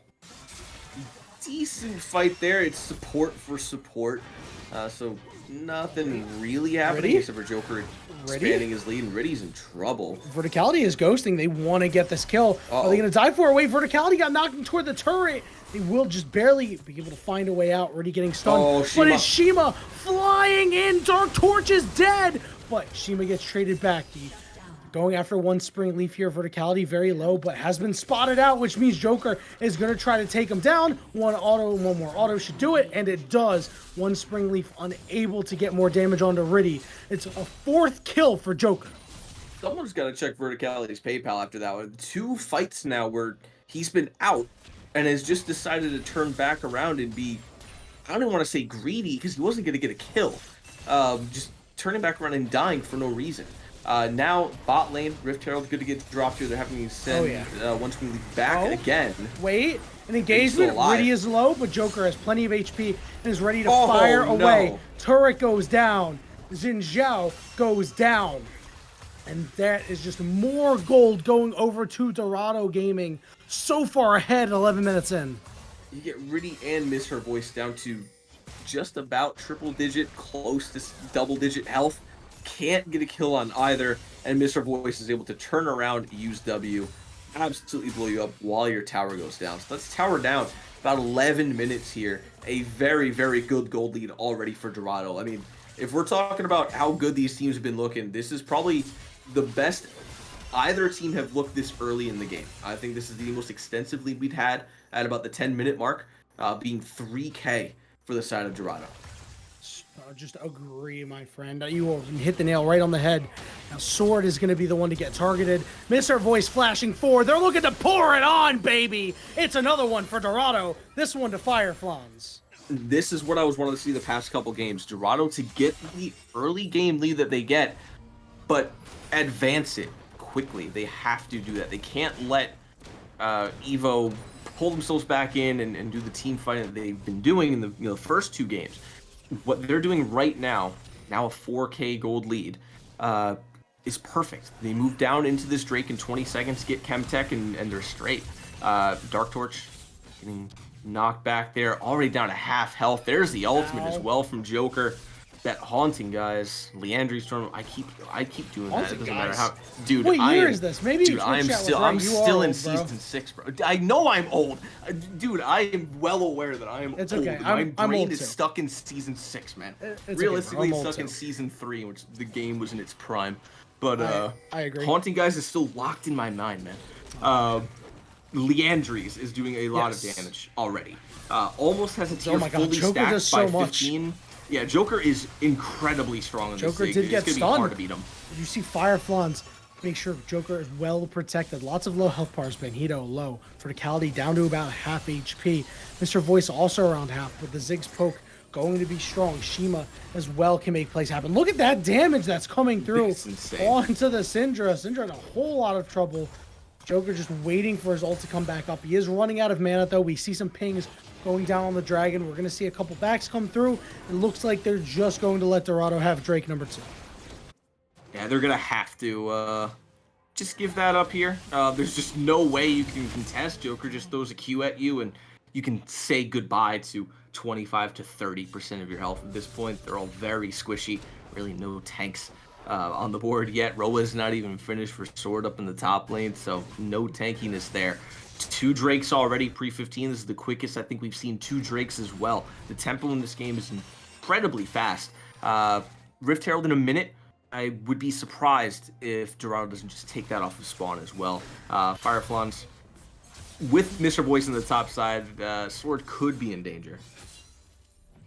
Yeah, and I mean, Fireflans just A-okay now. They were largely neutralized by Sword up until multiple members came up top, got them the kill.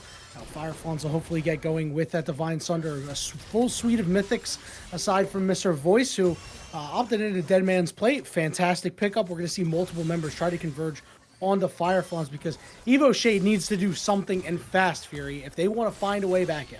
Oh, Verticality's going to ult fast right there to avoid dying from Joker. They can come back. Yeah, I'll never say a team can't come back. It's always possible. It's not looking somewhere good in the though. cards. It's not looking good. 4K down this early on. Joker, the strongest he's ever been this early on as well. 4-0-4. You have Shima 3-1-1. I mean, it's just impossible for. It should be impossible for them to lose this. I'm gonna caster curse this, unfortunately. Bro, Twitch chat is killing me right now with all of the old item name drops because of Dude, where's They Nicholas keep Lantern calling it already, Halton, man? guys, One bro. Springleaf? What are you doing? Oh my god, dude. Y'all have been You're been telling me this wonderful guy didn't take tonight. attack speed, Quince, or what? Y'all have been Gritty wonderful now tonight, on bro. this Rift Herald. Like I said, they're just gonna take that off of spawn. It should be free Oh to wait, take. oh, Potential catch.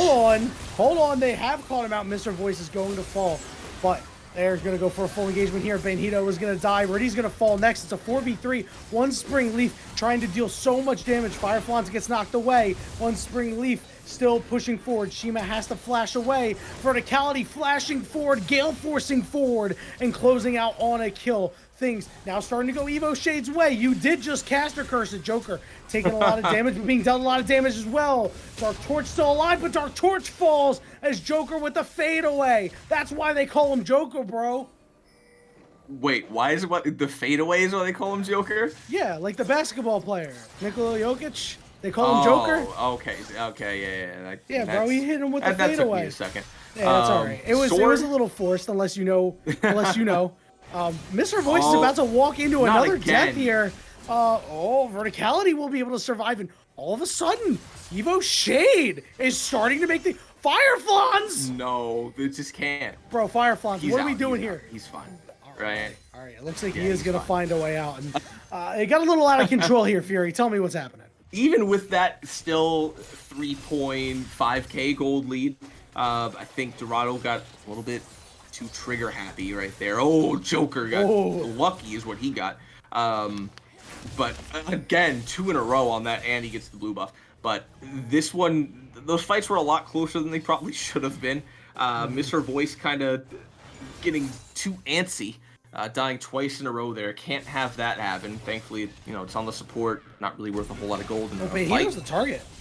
Yeah, Benito had Jeez. a flash there. I mean, Yeah, Benito's they're looking main to engage, right? aggressively- When Gragas isn't there, so taking him out right away Oh. is a pretty good Ooh. shout. Verticality almost get caught window shopping. Had to pop their ult there to survive. But I like Riddy getting really aggressive. Shima getting aggressive too. Dark Torch down to about half HP. Remember, the Rift Herald did go over to Riddy. There was a large fight immediately after the Rift Herald went down. But keep that in mind. But the gold lead certainly has shrunk a little bit. 3,500. Evo Shade finally, it took them so long in this game to finally feel alive. And here they are. Yeah, it really did. The thing is, though, Drake in 40 seconds, the back timers are not spectacular for them right now. Short Ace Top does have the TP available. Fireflons will have TP available for the Drake when it's up. They are all moving down into the bot side. It looks like Dorado's going to have a little bit of an advantage over their positioning right now. You can see the wards that they have down right now. Plenty in that river, in that choke. Not quite on that blue choke, but that's fine for them.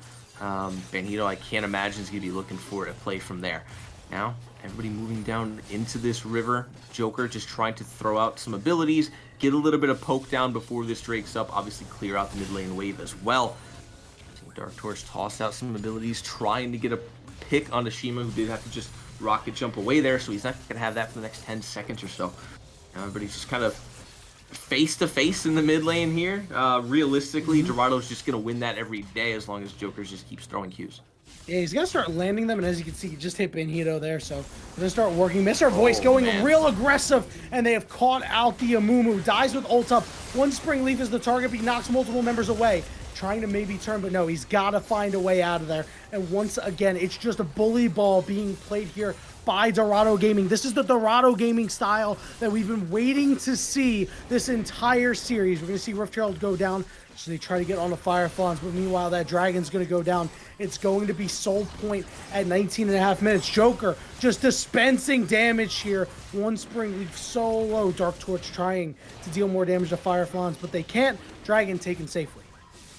Yeah, very well played. They're going to drop the Rift Herald. Unfortunately, they don't get a tower for it. Does it really matter when Ziggs can just throw a W and kill it? Not really. It just buys them a little bit of time to guarantee that they pick up that Drake. Soul Point in 5 minutes. So 23 minutes is probably where we'll see a Ocean Soul come through, and that's just really, really good for Dorado, especially for Joker, who if he gets chunked out, sit back for a little bit, throw some Qs, heal up, he'll be fine. They're going to start taking backs here, though. Joker only has 500 gold, so if he's going to back, it's just going to be strictly for mana and health. But, man, verticality. Just burning it down. He's just doing so much, and, Evo Shade only wishes they could sniff an Ocean Soul. They would love it against Joker. and company, but it doesn't look like that's going to be in the cards for them this game. Still only 3,500 gold. It's still doable here, but you can see the problem that's been created. Joker is just, nobody's able to get to him. He's finished the Shadow Flame as well. I just, the damage is just coming in so hard. And now Shima with the engagement on the Dark Torch, who's got no assistance. They're going to go down. Mr. Voice is going to be able to tank up Banhito as they're going to dive him too. It's Shima picking that one up. And more kills going over to Dorado. They want the 20-minute Baron, baby. Bit risky. Mr. Voice is a little bit low, but I think when you're this far ahead, you can look to be a little bit risky, limit test, if you will. They're going right after this Baron. Definitely going to be sniffed out by EVO. See how this fight plays out. I'll leave this one up to you. Will we see a throw here? 3,000 HP. And we're going to see multiple members go in for it. Ultimate coming out from Joker does a lot. But Verticality trying to kite out, but they're going to fall. Fireflans over the wall. Very low along with Riddy. One Spring Leaf is going to die for the double. And the low health members manage to find a way up. A Fireflans once back in. They're diving Dark Torch. A double kill. And they wipe them up. Look, again, I'll say it again. I never want to count a team out, but man, is this just Dorado's game to lose. That's going to be a beautiful fight for them. Pretty much lose nothing for it. They're going to get Baron on all 5 members. Probably rotate up to this top tower. You know, maybe not. They're a little bit too low for it. I'll say maybe teleport up to the top tower and take that. But no need right now. No need to overstay.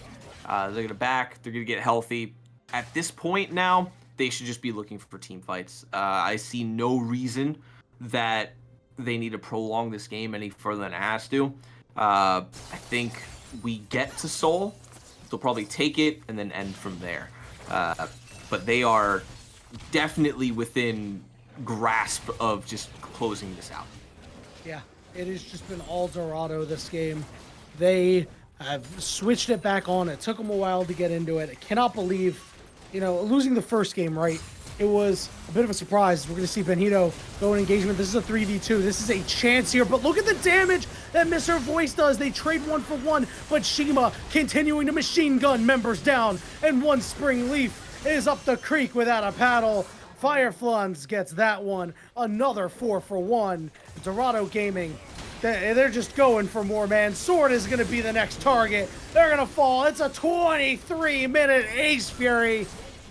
I'm just wondering how long it's going to take EVO to realize that, like, killing Mr. Voice does nothing when Shima's just free hitting you. They've killed Mr. Voice like 5 times in a row at this point during these fights. You know, a couple of them in catches, but they're using so much to kill the set that they don't have anything to follow up to kill Shima, to kill Joker.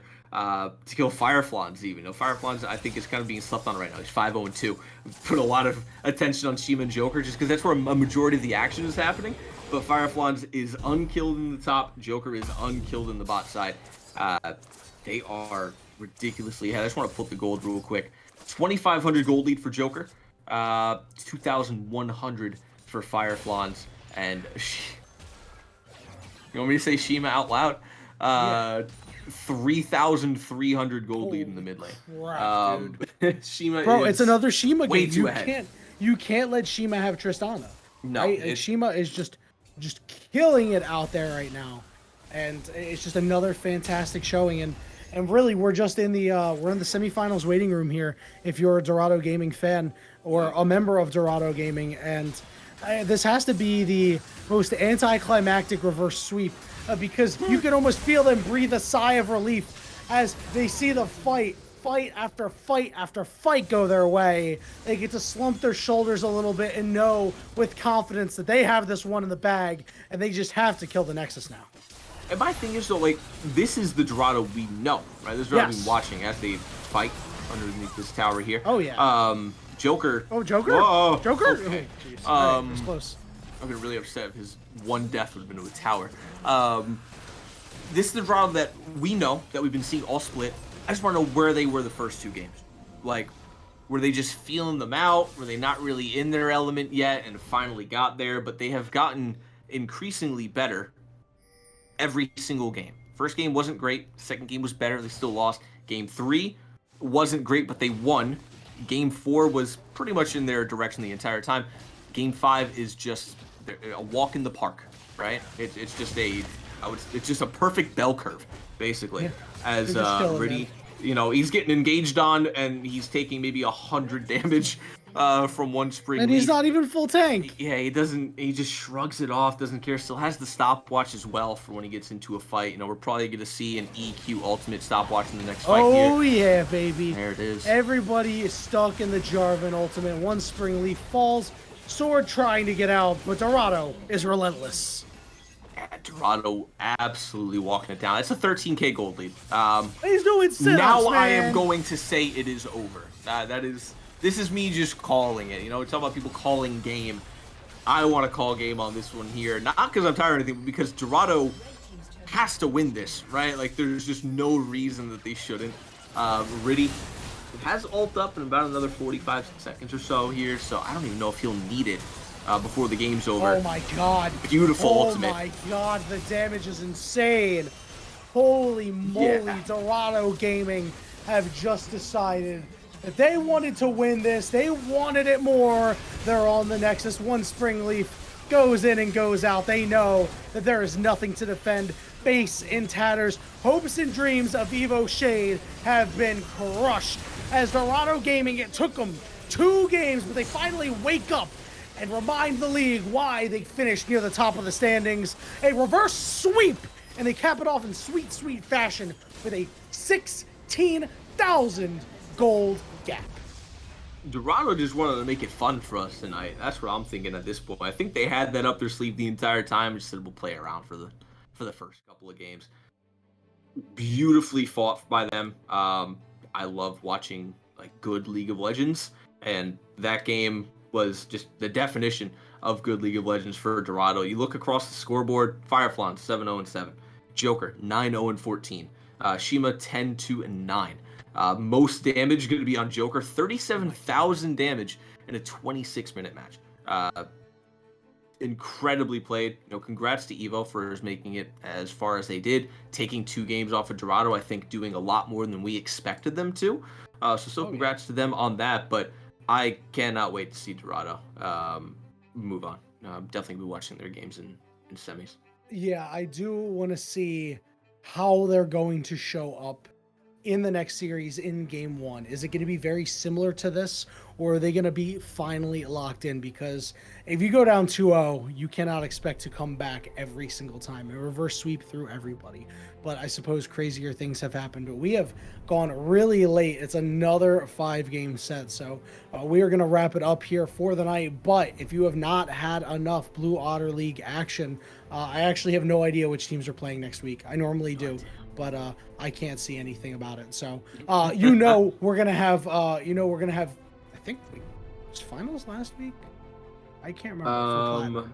I don't know what's going on. No, but Platinum semifinals were last week, so finals are this week. Finals are this week. BOL Excellent. I don't know Gold who's playing. semifinals, and then IBS finals. Excellent. Thank you for helping me out with that one, Fury. So thank you so much. Really appreciate it. Thank you all for watching. Greatly enjoyed your company in Twitch chat. I hope you enjoyed what was a really, really fun series from myself, for Fury, for our producer Caddy, and the rest of the Blue Otter League family. Thank you all so much for being here with us tonight. We hope to see you next time for some more Blue Otter League action.